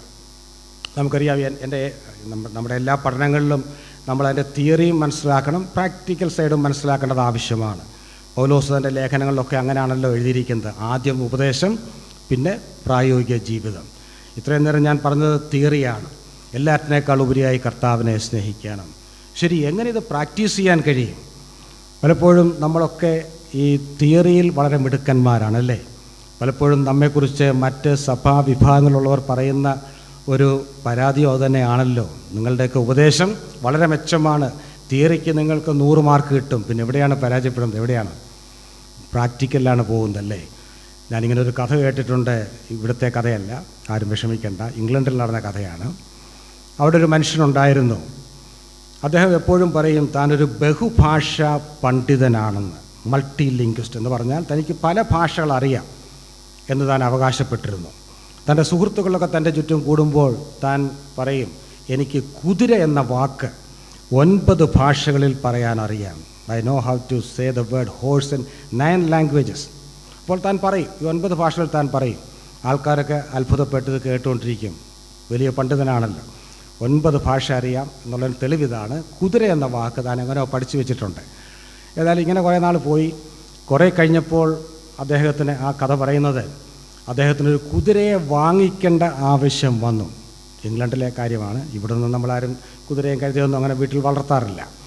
അപ്പോൾ ഇദ്ദേഹം കുതിരയെ വാങ്ങിക്കാൻ ആവശ്യം വന്ന് കുതിരയെ ഒരു മാർക്കറ്റിൽ താൻ പോയി. മാർക്കറ്റിൽ പോയി, അവിടെ കുതിരയും കഴുതയും എല്ലാം വിൽക്കുന്ന മാർക്കറ്റാണ്. അവിടെ ചെന്ന് കുതിരയാണെന്ന് തെറ്റിദ്ധരിച്ച് ഒരു കഴുതയും വാങ്ങിച്ചുകൊണ്ട് വീട്ടിൽ വന്നു എന്നാണ് കഥ പറയുന്നത്. കുതിരയാണെന്ന് തെറ്റിദ്ധരിച്ച് ഒരു കഴുതയും വാങ്ങിച്ചുകൊണ്ട് വന്നു. അപ്പോൾ ഈ മനുഷ്യൻ്റെ പ്രശ്നം എന്താണ് പ്രശ്നം? കുതിര എന്ന വാക്ക് 9 ഭാഷകൾ പറയാൻ അറിയാം, പക്ഷേ കുതിരയും കഴുതയും കണ്ടാൽ തിരിച്ചറിയുകയുമില്ല. വാസ്തവത്തിൽ ഇത് നമ്മുടെയും ഒരു ചിത്രമല്ലേ? നമ്മൾ സ്നേഹത്തെക്കുറിച്ച് പ്രസംഗിച്ചു പോയെങ്കിൽ അഗപ്പെ എന്ന വാക്ക് ഉപയോഗിക്കാതെ ആരും പ്രസംഗിക്കുകയില്ല. എല്ലാത്തിൻ്റെയും ഗ്രീക്കും ഹീബ്രു ഒക്കെ നമുക്ക് അറിയണം, നല്ല കാര്യമാണ്. പക്ഷേ സ്നേഹം എങ്ങനെയാണ് പ്രാക്ടീസ് ചെയ്യുന്നത് അത് പലപ്പോഴും അറിയത്തുമില്ല. ഇതുതന്നെയാണ് ആ മനുഷ്യനും പറ്റിയത്. കുതിര എന്ന വാക്ക് 9 ഭാഷകൾ പറയാൻ അറിയാം, പക്ഷേ കുതിരയും കഴുതയും കണ്ടാൽ തിരിച്ചറിയുകയുമില്ല. പോട്ടെ, എന്നാൽ നമുക്കെങ്ങനെ ഇത് പ്രാക്ടീസ് ചെയ്യാൻ കഴിയും? നാം നമ്മുടെ കാര്യം മാത്രം ചിന്തിച്ചാൽ മതി, ബാക്കി ആരെയും ജഡ്ജ് ചെയ്യേണ്ട. നാം നമ്മെ തന്നെ വിധിച്ചാൽ വിധിക്കപ്പെടുകയില്ല എന്നാണല്ലോ വാക്യം. നമുക്ക് സ്വയം ചോദിക്കുക, ഞാൻ എൻ്റെ കർത്താവിനെ വാസ്തവമായി സ്നേഹിക്കുന്നുണ്ടോ? Do I really love my master and my lord Jesus Christ? ഞാൻ സ്നേഹിക്കുന്നുണ്ടോ? അതറിയാൻ എന്താണ് മാർഗം? എനിക്കറിയാൻ, ബാക്കി ആരും അതിൻ്റെ കാര്യവുമില്ല. എനിക്ക് തന്നെ ഒന്ന് പരിശോധിക്കണം. എല്ലാവരും സ്വയം ചിന്തിക്കുക, എനിക്കതൊന്ന് പരിശോധിക്കണം. എനിക്ക് വാസ്തവമായി കർത്താവിനോട് സ്നേഹമുണ്ടോ? അത് പരിശോധിക്കാൻ എന്താണ് മാർഗം? നമുക്കറിയാം, പല കാര്യങ്ങളും നമുക്ക് അളക്കുവാൻ മെഷറിംഗ് റോഡ്സ് ഉണ്ട്. ഉദാഹരണത്തിന്, ഈ കെട്ടിടത്തിൻ്റെ ഉയരം എത്ര ആണെന്ന് ആർക്കെങ്കിലും അറിയണമെങ്കിൽ അതിനുവേണ്ടി മെഷറിംഗ് ടേപ്പുണ്ട്, നമുക്ക് അളന്ന് നോക്കാം. അതുപോലെ നമുക്ക് ആർക്കെങ്കിലും ബ്ലഡ് ഷുഗർ കൂടുതലാണെന്ന് അറിയണമെങ്കിൽ അതിനൊക്കെ മാർഗമുണ്ടല്ലേ, എല്ലാം ടെസ്റ്റ് ചെയ്യാനും ലാബറട്ടറീസൊക്കെ ഉണ്ട്. പക്ഷേ ഈ സ്നേഹം എങ്ങനെ അളന്നു നോക്കും? സ്നേഹം അളന്നു നോക്കാനൊരു ഉപകരണവും ആരും കണ്ടെത്തിയിട്ടില്ല, കണ്ടുപിടിക്കാൻ പോകുന്നുമില്ല എന്നാണ് എനിക്ക് തോന്നുന്നത്. പക്ഷേ നമുക്കെങ്ങനെ അറിയാൻ കഴിയും നാം വാസ്തവമായി കർത്താവിനെ സ്നേഹിക്കുന്നുണ്ടോ ഇല്ലയോ എന്ന്? എന്നാൽ ഈ സ്നേഹം അളക്കാൻ ഉപകരണം ഇല്ല എങ്കിലും, മെഷീൻ ഇല്ല എങ്കിലും, നാം ഒരു വ്യക്തിയെ സ്നേഹിക്കുന്നുണ്ടെങ്കിൽ അതിൻ്റെ ചില ബാഹ്യമായ അടയാളങ്ങളുണ്ട്. There are certain external evidences for our love to God. അത് 1-2 കാര്യങ്ങൾ പെട്ടെന്ന് പറഞ്ഞ് ഞാൻ ആ ഒന്നാമത്തെ വ്യവസ്ഥ തീർത്ത് രണ്ടാമത്തിലേക്ക് പോകണം. അതിനുവേണ്ടിയാണ് ഞാൻ പരിശ്രമിക്കുന്നത്. എങ്ങനെ അറിയാൻ കഴിയും? അതറിയണമെങ്കിൽ സ്നേഹം എന്താണെന്ന് ആദ്യം അറിയണം. അത് സ്നേഹം എന്താണെന്നൊക്കെ ചോദിച്ചാൽ നമുക്കറിയാം. പക്ഷേ ഞാൻ വീണ്ടും ഒരു സൺഡേ സ്കൂൾ ഉദാഹരണത്തിലേക്ക് പോവുകയാണ്. ഒരിക്കൽ ഒരു സൺഡേ സ്കൂൾ ക്ലാസ്സിൽ അധ്യാപകൻ, ചെറിയ കുട്ടികളാണ്, അവരോട് ചോദിച്ചു, സ്നേഹത്തിനൊരു ഡെഫിനിഷൻ തരാൻ. അനുഭവത്തിൽ കൂടെ അറിയാം, പക്ഷെ അതിനെ എങ്ങനെയാണ് ഡിഫൈൻ ചെയ്യുന്നത്? ഒരു ചെറിയ കുട്ടിയാണ്, മിടുക്കനായ കുട്ടി എഴുന്നേറ്റ് പറഞ്ഞു. അത് ഡെഫിനിഷനാണെന്ന് എനിക്ക് തോന്നുന്നില്ല, but it may be A description of love. അവൻ പറഞ്ഞത് ഇങ്ങനെയാണ്, ശ്രദ്ധിച്ച് കേൾക്കുക. ഒരു ബെഞ്ച് ഒരു സ്ഥലത്ത് കിടക്കുന്നു, ചിന്തിക്കുക. ഇവിടെ ഇപ്പോൾ ബെഞ്ചില്ല, എല്ലാം കസേരകളാണ്. ഒരു ബെഞ്ചിൽ ധാരാളം സ്ഥലമുള്ളപ്പോൾ രണ്ട് പേർ തമ്മിൽ ചേർന്നിരിക്കാൻ പ്രേരിപ്പിക്കുന്ന വികാരമാണ് സ്നേഹം. എങ്ങനെയുണ്ട് കുട്ടിയുടെ അഭിപ്രായം? ഒരു ബെഞ്ചിൽ ധാരാളം സ്ഥലമുണ്ട്, രണ്ട് പേരെ അവിടെ ഇരിക്കുന്നുള്ളൂ, പക്ഷേ അവർ വളരെ ചേർന്നിരിക്കുകയാണ്, അതാണ് സ്നേഹം എന്ന് പറഞ്ഞു. അത് കുട്ടിയുടെ അഭിപ്രായമാണെങ്കിലും അതിനകത്തൊരു സത്യം ഉണ്ട് എന്ന് നമുക്കറിയാം. നാം വാസ്തവത്തിൽ കർത്താവിനെ സ്നേഹിക്കുന്നുവെങ്കിൽ അതിൻ്റെ തെറ്റിക്കൂടാത്ത ഒന്നാമത്തെ അടയാളം എന്നത് ദൈവീക കൂട്ടായ്മയ്ക്ക് വേണ്ടിയുള്ള വിശപ്പും ദാഹവുമാണ്. We will have a hunger and thirst for communion or fellowship with God. ദൈവവുമായിട്ട് ചേർന്നിരിക്കുവാൻ നാം കൂടുതൽ ആഗ്രഹിക്കും. അതാണ് തെറ്റിക്കൂടാത്ത ഒന്നാമത്തെ അടയാളം. ശരി, അതങ്ങനെ തന്നെയാണെന്നുള്ള ധാരാളം തെളിവുകളുണ്ട്. ഇനി ചില വാക്യങ്ങൾ ഞാനൊന്ന് പഴയ നിയമത്തിൽ തന്നെ വായിച്ച് കേൾപ്പിക്കുക. നമുക്കറിയാം, ദൈവത്തെ ആത്മാർത്ഥമായി സ്നേഹിച്ചവർ ധാരാളം പേർ പഴയ നിയമത്തിൽ ഉണ്ടായിരുന്നു, അല്ലേ? അപ്പോൾ അവരുടെയൊക്കെ ജീവിതത്തെക്കുറിച്ചുള്ള ചില പരാമർശങ്ങൾ സങ്കീർത്തനത്തിലുണ്ട്. അത് വളരെ നമ്മുടെ കണ്ണ് തുറപ്പിക്കേണ്ട കാര്യങ്ങളാണ്. അവരെത്രമാത്രം ദൈവത്തെ സ്നേഹിച്ചു, അതിൻ്റെ തെളിവെന്താണെന്ന് ചോദിച്ചാൽ, അവർ ദൈവീക കൂട്ടായ്മയ്ക്ക് വേണ്ടിയുള്ള വലിയ വിശപ്പും ദാഹവും അവർക്കുണ്ടായിരുന്നു. ഉദാഹരണത്തിന്, എൻ്റെ ഹൃദയപ്രകാരമുള്ള മനുഷ്യനെന്ന് ദൈവം തന്നെ ഒരു വ്യക്തിയെക്കുറിച്ച് പറഞ്ഞു. ആരെക്കുറിച്ചാണ്? ദാവീദ്. ദാവീദിൻ്റെ ഹൃദയത്തിൻ്റെ ആഗ്രഹം എന്തായിരുന്നു അറിയാമോ? 27 സങ്കീർത്തനം 4-ാം വാക്യം നമുക്ക് കാണാതറിയാവുന്നതാണ്. ഞാൻ യഹോവയുടെ ഒരു കാര്യം അപേക്ഷിച്ചു, അതുതന്നെ ഞാൻ ആഗ്രഹിക്കുന്നു, യഹോവയുടെ മനോഹരത്വം കാണുവാനും അവൻ്റെ മന്ദിരത്തിൽ ധ്യാനിപ്പാനും എൻ്റെ ആയുഷ്കാലമൊക്കെയും ഞാൻ യഹോവയുടെ ആലയത്തിൽ പാർക്കേണ്ടതിനും തന്നെ. ഞാൻ യഹോവയോട് എത്ര കാര്യം അപേക്ഷിച്ചു? ഒരു കാര്യം അപേക്ഷിച്ചു. ദാവീദിനെ കണ്ടെങ്കിൽ ചോദിക്കാൻ വരുന്ന, അല്ലയോ ദാവീദേ, താങ്കളുടെ ജീവിതത്തിൽ താങ്കൾ ഇതുവരെ ഒരു കാര്യത്തിന് വേണ്ടി മാത്രമേ പ്രാർത്ഥിച്ചിട്ടുള്ളൂ? അങ്ങനെ ചോദിച്ചാൽ ദാവീദ് പറയും, സഹോദരന്മാരെ, അങ്ങനെയല്ല, ഞാൻ 100 കൂട്ടം കാര്യങ്ങൾക്ക് വേണ്ടി പ്രാർത്ഥിച്ചിട്ടുണ്ട്, എല്ലാ ദിവസവും പ്രാർത്ഥിക്കുന്ന ആളാണ്. പിന്നെ എന്തിനാണ് ദാവീദ് ഇങ്ങനെ പറയുന്നത്? ഞാൻ യഹോവയോട് ഒരു കാര്യം അപേക്ഷിച്ചു. അത് യഹൂദന്മാരുടെ ഒരു പ്രയോഗമാണ്, ബൈബിളിലെ ഒരു പ്രത്യേക ശൈലിയാണ്, ഒരു കാര്യം. അത് പുതിയ നിയമത്തിലും ആ പ്രയോഗം വരുന്നുണ്ട്. എന്താണ് ദാവീദ് അർത്ഥമാക്കിയത്? അനേകായിരം കാര്യങ്ങൾക്ക് വേണ്ടി താൻ പ്രാർത്ഥിച്ചിട്ടുണ്ട്, പക്ഷേ ഈ ഒരു കാര്യമാണ് ഏറ്റവും പ്രധാനം. എന്താണ് അപേക്ഷിച്ചത്? യഹോവയുടെ മനോഹരത്വം കാണുവാനും അവൻ്റെ മന്ദിരത്തിൽ ധ്യാനിപ്പാനും അങ്ങനെ എൻ്റെ ആയുഷ്കാലമൊക്കെയും യഹോവയുടെ ആലയത്തിൽ പാർക്കേണ്ടതിനും തന്നെ. അന്ന് സമാഗമന കൂടാരം മാത്രമേ ഉണ്ടായിരുന്നുള്ളൂ, അക്കാലത്താണ് ഇതൊക്കെ എഴുതുന്നത്. നോക്കുക, ദാവീദിന് വേറെ ഒന്നും വേണ്ട. ദൈവത്തിൻ്റെ കരങ്ങളിൽ നിന്ന് ഏതെങ്കിലും ഭൗമികമായ നന്മയ്ക്ക് വേണ്ടി അല്ല ദാവീദ് പ്രാർത്ഥിക്കുന്നത്. പിന്നെയോ, ദൈവമേ, എനിക്ക് നിന്നെ ഒന്ന് കാണണം, നിൻ്റെ സന്നിധിയിലൊന്ന് സമയം ചെലവഴിക്കണം, അങ്ങനെ എൻ്റെ ആയുഷ്കാലമൊക്കെയും യഹോവയുടെ ആലയത്തിൽ തന്നെ അങ്ങ് കഴിഞ്ഞാൽ മതി, വേറെ ഒന്നും വേണ്ട. എൻ്റെ കൊട്ടാരത്തിൽ അരമനയിൽ കഴിയുന്നതിനേക്കാൾ നിൻ്റെ സന്നിധിയിൽ കഴിയുവാൻ ഞാൻ കൊതിക്കുന്നു എന്നാണ് ദാവീദ് എഴുതി വച്ചിരിക്കുന്നത്. എത്രയോ വലിയ വാഞ്ചയാണ്. ഇനി എടുത്തു വായിക്കേണ്ട 63-ാം സങ്കീർത്തനം 1-ാം വാക്യത്തിലും ഇതേ ആശയമുണ്ട്, അത് തൽക്കാലം വായിക്കേണ്ട. ഇനി കോരഹപുത്രന്മാരോട് ചോദിക്കാം, അവരും ദൈവത്തെ സ്നേഹിച്ചവരാണ്. 42-ാം സങ്കീർത്തനം 1-ാം വാക്യം 1-2 ഒന്ന് വായിക്കാമോ? മാൻ നീർത്തോടുകളിലേക്ക് ചെല്ലുവാൻ കാക്ഷിക്കുന്നത് പോലെ ദൈവമേ, എൻ്റെ ആത്മാവ് നിന്നോട് ചേരുവാൻ കാക്ഷിക്കുന്നു. 2-ാം വാക്യത്തിൻ്റെ ആദ്യ ഭാഗം, എൻ്റെ ആത്മാവ് ദൈവത്തിനായി ജീവനുള്ള ദൈവത്തിനായി തന്നെ, എൻ്റെ ആത്മാവ് ദൈവത്തിനായി ജീവനുള്ള ദൈവത്തിനായി തന്നെ ദാഹിക്കുന്നു. തൽക്കാലം മതി. മാൻ നീർത്തോടുകളിലേക്ക് ചെല്ലുവാൻ കാക്ഷിക്കുന്നത് പോലെ ദൈവമേ, എൻ്റെ ആത്മാവ് നിന്നോട് ചേരുവാൻ കാക്ഷിക്കുന്നു. എൻ്റെ ആത്മാവ് ദൈവത്തിനായി ജീവനുള്ള ദൈവത്തിനായി തന്നെ ഒക്കെ ദാഹിക്കുന്നു എന്നൊക്കെയാണ് കോരഹപുത്രന്മാർ എഴുതി വെക്കുന്നത്. നോക്ക്, എത്ര വലിയ വാഞ്ചയാണ് ഭക്തന്മാർക്കൊക്കെ ഉണ്ടായിരുന്നത്. ഭക്തന്മാരുടെ എല്ലാവരുടെയും ജീവിതം നോക്കിയാൽ ഒരു കോമൺ ഫാക്ടറായിട്ട്, മാത്തമാറ്റിക്സിൽ ഉപയോഗിക്കുന്ന ഒരു വാക്കാണ് കോമൺ ഫാക്ടർ, ഒരു പൊതു ഘടകമായി കാണുന്ന കാര്യമാണിത്. അവർക്കെല്ലാം ദൈവത്തിനു വേണ്ടിയുള്ള വലിയ വിശപ്പും ദാഹവും ഉണ്ടായിരുന്നു. ഇതന്നെ 84-ാം സങ്കീർത്തനം 1-ാം വാക്യത്തിലും അവിടെ കോരഹപുത്രന്മാർ എഴുതുന്നുണ്ട്. നിൻ്റെ ആലയത്തെക്കുറിച്ച് ചിന്തിക്കുമ്പോൾ എന്താണ് പറയുന്നത്? എൻ്റെ ഉള്ളം എന്നെ മോഹിച്ച് പോകുന്നു. ഒന്ന് വായിക്കാം, 54-ന്റെ 1 വായിക്കാമോ? 84 സങ്കീർത്തനം. സൈന്യങ്ങളുടെ യഹോവേ തിരുനിവാസത്ര മനോഹരം. എൻ്റെ ഉള്ളം യഹോവയുടെ പ്രാകാരങ്ങളെ വാഞ്ചിച്ചു മോഹിച്ചു പോകുന്നു. ശ്രദ്ധിക്കണം, വാഞ്ചിച്ചു മോഹിച്ചു പോകുന്നു. ഇംഗ്ലീഷിൽ നോക്കിയാൽ yes my soul even faints എന്നാണ്. മോഹിച്ചു പോകുകയല്ല, മോഹാലസ്യപ്പെട്ടു പോകുകയാണ്. എത്ര വലിയ വാഞ്ചാണ്! പ്രാകാരങ്ങളിലൊന്ന് ചെല്ലാൻ വേണ്ടി അവർ അത്രമാത്രം കൊതിച്ചു. പ്രിയപ്പെട്ടവരെ ഓർക്കണം, ഇന്ന് വിശ്വാസത്താൽ നാം പ്രാകാരങ്ങളിലല്ല കടന്നു വരുന്നത്, പിന്നെ എവിടെയാണ്? കൃപാസനം വരെ കടന്നു വരുവാൻ നമുക്ക് അവകാശമുണ്ട്, അതിനുള്ള എല്ലാ സ്വാതന്ത്ര്യവുമുണ്ട്. പക്ഷേ നമുക്ക് ഈ ഒരു വാഞ്ചയുണ്ടോ എന്നൊരു ആത്മപരിശോധന ഇന്ന് രാത്രിയിൽ നാം നടത്തണം. പുതിയ നിയമത്തിലെ വാക്യം ഫിലിപ്പിയർ 3:10 ഇംഗ്ലീഷിൽ that I may know him. കർത്താവിനെ, അവൻ്റെ പുനരുത്ഥാനത്തെയും കഷ്ടാനുഭവങ്ങളെയും ഒക്കെ രുചിച്ചറിയേണ്ടതിനെന്ന് പൗലോസ് എഴുതുന്നു. മലയാളത്തിൽ 3:11 ഇംഗ്ലീഷിൽ അത് 10-ാം വാക്യത്തിലാണ് that I may know him and the power of his resurrection. Paulose പറയുകയാണ്, എനിക്ക് അവനെ ഒന്ന് അറിയണം. പൗലോസിനെ പോലെ ക്രിസ്തുവിനെ അറിഞ്ഞവരാരും തന്നെ ഇല്ല. എങ്കിലും ഫിലിപ്പിയർക്ക് ലേഖനം എഴുതുമ്പോൾ ദീർഘങ്ങളായ 32 വർഷത്തിലധികമുള്ള ക്രിസ്തീയ ജീവിത പാരമ്പര്യമുള്ള പൗലോസ് എഴുതുകയാണ്, that I may know him. എനിക്ക് അവനെ കൂടുതലായിട്ട് അനുഭവിച്ചറിയണം, രുചിച്ചറിയണം. ഇതാണ് സ്നേഹത്തിൻ്റെ ഒന്നാമത്തെ അടയാളം. നമുക്ക് ഈ നാളുകളിൽ ഈ വാഞ്ചയുണ്ടോ? ഒരാത്മപരിശോധന നമുക്ക് നടത്താം. നമുക്ക് ഇന്ന് ഈ മൊബൈൽ ഫോൺ വന്നതുകൊണ്ട് അതിന് ദോഷങ്ങളൊക്കെ ഉണ്ടെന്ന് പറഞ്ഞാലും നമുക്കറിയാം ഇത് വളരെ പ്രയോജനമുള്ളൊരു കാര്യമാണ്.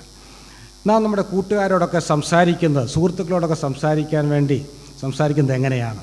പണ്ട് ഈ ലാൻഡ് ഫോൺ ഉള്ളപ്പോൾ സംസാരിക്കാനൊക്കെ വലിയ ബുദ്ധിമുട്ടായിരുന്നല്ലേ? ഏതെങ്കിലും ഒരു സ്ഥലത്ത് ചെന്ന് അവിടെ ഇരുന്നോ നിന്നോ ഒക്കെ സംസാരിക്കണം. അപ്പോൾ അതിനൊരു സമയപരിധിയൊക്കെ വരുമായിരുന്നു. ഇന്നിപ്പോൾ എല്ലാം അൺലിമിറ്റഡ് ആയതുകൊണ്ട് നമുക്ക് ഫോൺ ചെറുതാണ്. ആദ്യം നമ്മൾ നിന്നുകൊണ്ട് സംസാരിക്കും, പിന്നെ ഇരുന്ന് സംസാരിക്കും, പിന്നെ കിടന്നുകൊണ്ട് സംസാരിക്കും. ഇതെല്ലാം കഴിയുമ്പോൾ തന്നെ ചിലപ്പോൾ സമയമൊക്കെ എഴുതി കാണിക്കുമ്പോൾ കാണും 40 മിനിറ്റായി. അപ്പോൾ നമ്മൾ പറയും, അയ്യോ 40 മിനിറ്റായോ, ഞാൻ വിചാരിച്ചു 10 മിനിറ്റേ ആയുള്ളൂ എന്ന്. എന്നാൽ നേരെ മറിച്ച് ദൈവവചനം വായിക്കാനും പ്രാർത്ഥിക്കാനും നമ്മൾ ക്വൈറ്റ് ടൈം എന്ന് പറയുമല്ലോ, അങ്ങനെ ഇരിക്കുമ്പോൾ ഒരു 10 മിനിറ്റ് കഴിയുമ്പോൾ നമ്മൾ ക്ലോക്കിൽ നോക്കൂ, അയ്യോ 10 മിനിറ്റേ ആയുള്ളൂ, ഞാൻ വിചാരിച്ചല്ലോ 1 മണിക്കൂറായെന്ന്. അപ്പോൾ എന്താണ് പ്രശ്നം? നാം ഒരു വ്യക്തിയെ സ്നേഹിച്ചാൽ ആ വ്യക്തിയുമായി ചിലവഴിക്കുന്ന സമയം നമുക്ക് ആസ്വാദ്യകരമാകും, സമയം പോകുന്നതറിയുകയില്ല. എന്നാൽ ദൈവസന്നിധിയിൽ വരുമ്പോൾ സമയം പോകും നമ്മൾ അറിയും. അത് സ്വന്തമായിട്ട് ബൈബിൾ വായിക്കുമ്പോൾ മാത്രമല്ല, അതുപോലെ പ്രസംഗം കേൾക്കുമ്പോഴും എല്ലാം ഇതുണ്ട് അല്ലേ? പ്രസംഗം കേൾക്കുമ്പോൾ ഇവിടെ 2 ക്ലോക്ക് വെച്ചിട്ടുണ്ട്, അതിൽ 2 സ്ലോ ആണ്, നന്നായി. എനിക്കവിടെ ക്ലോക്കുമില്ല. ഏതായാലും അതിനെയും സംഘാടകർ ശ്രദ്ധിക്കണം, അവിടെ കൂടെ ഒരു ക്ലോക്ക് പ്രസംഗർക്ക് വേണ്ടി വെക്കണം.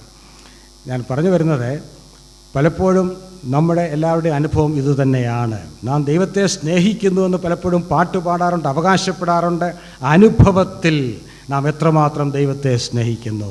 ഒന്നാമത്തെ വ്യവസ്ഥ, എല്ലാവരേക്കാളും ഉപരിയായി നമ്മുടെ ഗുരുവും കർത്താവുമായ യേശു ക്രിസ്തുവിനെ സ്നേഹിക്കുക. രണ്ടാമത്തെ ലക്ഷണം ഞാൻ തലക്കെട്ടാദ്യം പറയാം, ആത്മാർത്ഥമായ അനുസരണം. നേരത്തെ പറഞ്ഞ തലക്കെട്ട് ദൈവിക കൂട്ടായ്മയ്ക്ക് വേണ്ടിയുള്ള വിശപ്പും ദാഹവും, അല്ലെങ്കിൽ അതിയായ ആഗ്രഹം. അതിൻ്റെ തെളിവുകളാണ് ഞാൻ പറഞ്ഞത്, ഇനി ഉള്ളത് അത്രയും പറയുന്നില്ല. ആത്മാർത്ഥമായ അനുസരണം കർത്താവ് തന്നെ പറഞ്ഞു, എടുത്ത് വായിക്കേണ്ട. ഞാൻ യോഹന്നാൻ 14:15-23 വാക്യങ്ങളിൽ കർത്താവ് പറഞ്ഞു, എന്നെ സ്നേഹിക്കുന്നവൻ എൻ്റെ വചനം പ്രമാണിക്കും, അല്ലെ എൻ്റെ വാക്കുകൾ കാത്തുകൊള്ളും എന്നൊക്കെ കർത്താവ് തന്നെ പറഞ്ഞിട്ടുണ്ട്. സ്നേഹത്തിൻ്റെ അടയാളമാണ് അനുസരണം. അത് നമുക്ക് വ്യക്തമായിട്ട് അറിയാം. 1 യോഹന്നാൻ 5:3 ഒന്ന് വായിച്ചാൽ കൊള്ളാം. 1 യോഹന്നാൻ 5:3 അവിടെ സ്നേഹത്തിൻ്റെ അപ്പോസ്തലൻ അവിടെ വളരെ വ്യക്തമായ ഒരു നിർവചനം പോലെ ഇത് പറഞ്ഞിട്ടുണ്ട്. 1 യോഹന്നാൻ 5:3 അവൻ്റെ കൽപ്പനകളെ പ്രമാണിക്കുന്നതല്ലോ ദൈവത്തോടുള്ള സ്നേഹം, അവൻ്റെ കൽപ്പനകൾ ഭാരമുള്ളവയല്ല. എന്താണ് ദൈവത്തോടുള്ള സ്നേഹം? വാക്യത്തിൻ്റെ ആരംഭ ഭാഗം, അവൻ്റെ കൽപ്പനകളെ പ്രമാണിക്കുന്നതല്ലോ ദൈവത്തോടുള്ള സ്നേഹം. ദൈവത്തോട് സ്നേഹമുണ്ടെന്ന് എങ്ങനെ അറിയാം? ഒന്നാമത്, ദൈവിക കൂട്ടായ്മയ്ക്ക് വേണ്ടിയുള്ള വിശപ്പും ദാഹവും. 2, ദൈവിക കൽപ്പനകൾ അനുസരിക്കാനുള്ള വലിയ ഒരു താല്പര്യം, ഉത്സാഹം. അതാണ് ദൈവത്തോടുള്ള സ്നേഹം. അവൻ്റെ കൽപ്പനകൾ ഭാരമുള്ളവയല്ല എന്നും കൂടെ യോഹന്നാൻ എഴുതിയിട്ടുണ്ട്. എന്താണ് അവിടെ അങ്ങനെ പറയാൻ കാരണം? പലപ്പോഴും ദൈവിക കൽപ്പനകൾ ഭാരമുള്ളവയായിട്ട് ദൈവമക്കൾക്ക് തന്നെ തോന്നാറുണ്ട്. പലപ്പോഴും അനുസരിക്കുന്നത് ദൈവം കൽപ്പിച്ചു പോയല്ലോ, അനുസരിക്കാതെ നിവൃത്തിയില്ല എന്ന് വിചാരിച്ച് അത് ഒരു നിർബന്ധത്താലോ അല്ലെങ്കിൽ ഒരു ഗതികേട് കൊണ്ട് അനുസരിക്കുന്ന പോലെ അനുസരിച്ച് പോകാറുണ്ട്. എന്നാൽ അങ്ങനെയല്ല.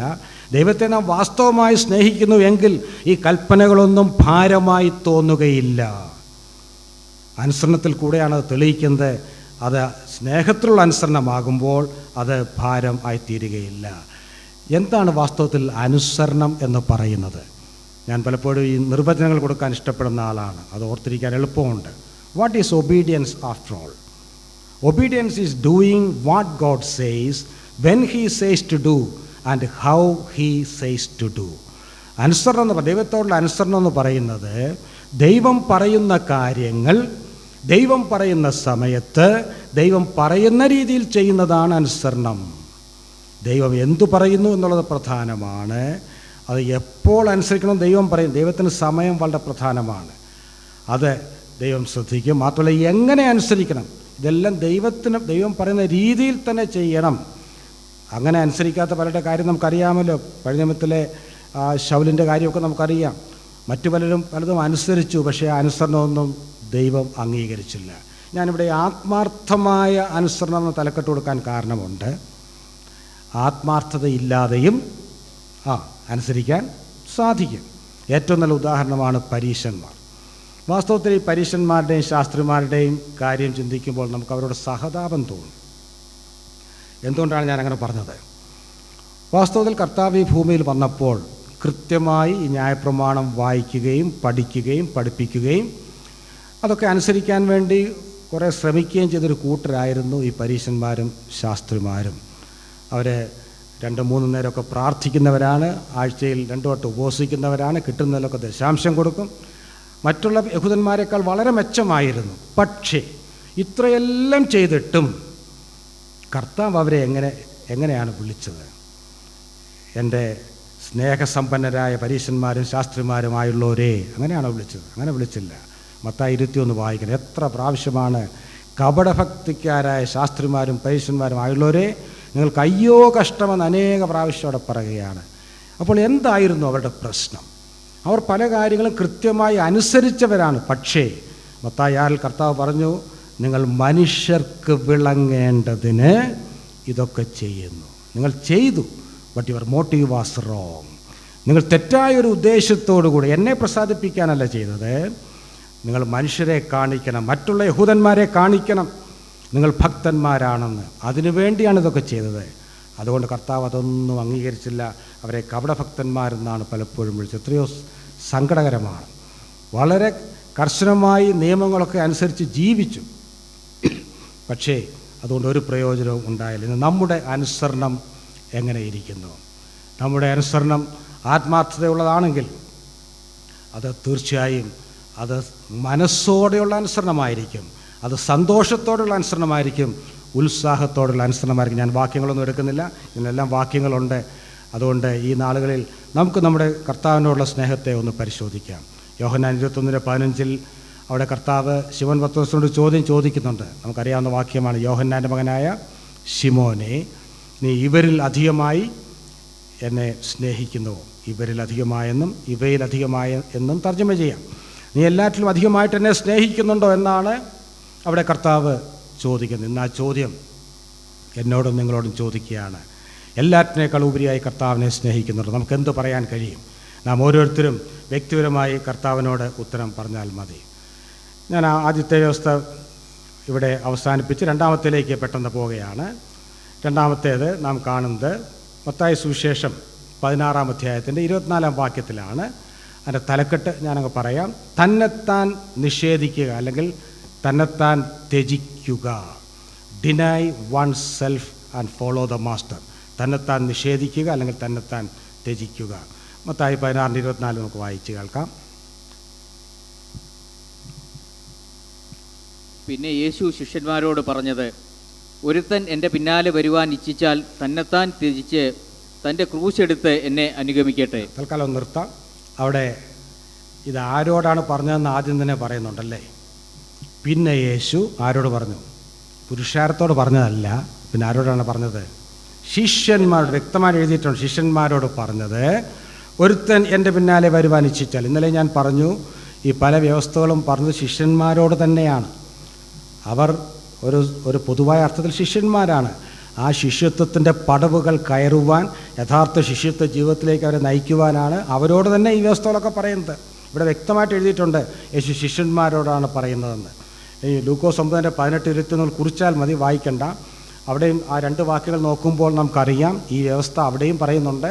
അവിടെയും ശിഷ്യന്മാരോടാണ് പറയുന്നത്. ലൂക്കോസ് 9:18 കർത്താവ് തനിയെ പ്രാർത്ഥിച്ചുകൊണ്ടിരുന്നു. ആ സമയത്ത് ശിഷ്യന്മാർ അവനോടുകൂടെ ഉണ്ടായിരുന്നു. അങ്ങനെ അവരോട് സംസാരിക്കുമ്പോഴാണ് ഈ വ്യവസ്ഥ അവരോട് പറയുന്നത്.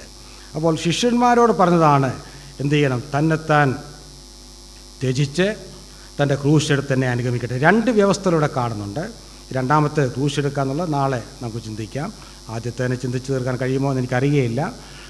ഒരു ഇരട്ട വ്യവസ്ഥയാണ്. തന്നെത്താൻ ത്യജിക്കുക, തൻ്റെ സ്വന്തം ക്രൂശ് എടുത്ത് ഗുരുവിനെ അനുഗമിക്കുക.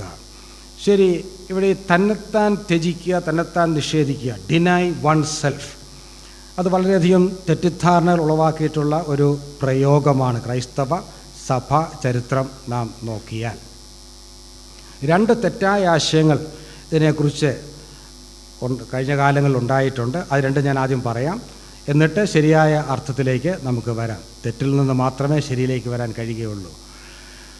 ഈ വാക്യം നമുക്കറിയാം, ക്രൈസ്തവ സഭാചരിത്രം നോക്കിയാൽ 4-ാം നൂറ്റാണ്ടിന് ശേഷമാണ് ഈ കത്തോലിക്ക സഭയുടെയൊക്കെ ഉത്ഭവം.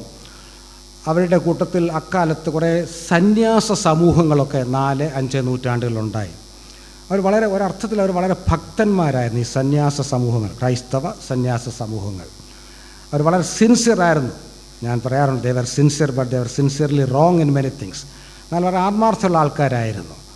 അവർ പലരും ഈ വാക്യം മുഖവിലേക്കെടുത്ത് അവർ മനസ്സിലാക്കിയത് ഇങ്ങനെയാണ്: ഈ തന്നെത്താൻ ത്യജിക്കുക എന്ന് പറഞ്ഞാൽ we have to torture our own bodies in order to please our master. നമ്മുടെ ശരീരത്തെ നാം തന്നെ സ്വയം പീഡിപ്പിക്കണം, വേദനിപ്പിക്കണം. അങ്ങനെ ചെയ്തെങ്കിൽ മാത്രമേ നമുക്ക് ദൈവത്തിന് പ്രസാദകരമായി ജീവിക്കാൻ കഴിയുകയുള്ളൂ.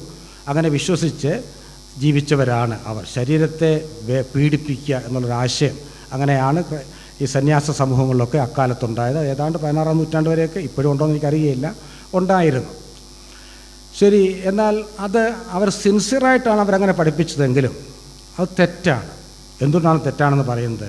പുതിയ നിയമം ഒരിക്കലും നമ്മുടെ ശരീരത്തെ നാം തന്നെ പീഡിപ്പിക്കുവാൻ, ടോർച്ചർ ചെയ്യുവാൻ പഠിപ്പിക്കുന്നില്ല. എന്തുകൊണ്ട്? മറ്റു മതങ്ങളിലൊക്കെ ശരീരം എന്ന് പറയുന്നത് ആത്മാവിനെ ബന്ധനസ്ഥനാക്കിയിരിക്കുന്ന ഒരു കൂടാണ്. It is the cage of the soul എന്നൊരാശയമാണ് പല മതങ്ങളിലും ഉള്ളത്. എന്നാൽ പുതിയ നിയമം അങ്ങനെ പഠിപ്പിക്കുന്നില്ല. പുതിയ നിയമത്തിൽ ശരീരത്തെക്കുറിച്ച് വളരെ ഉത്കൃഷ്ടമായ ആശയങ്ങളാണ് ഉള്ളത്.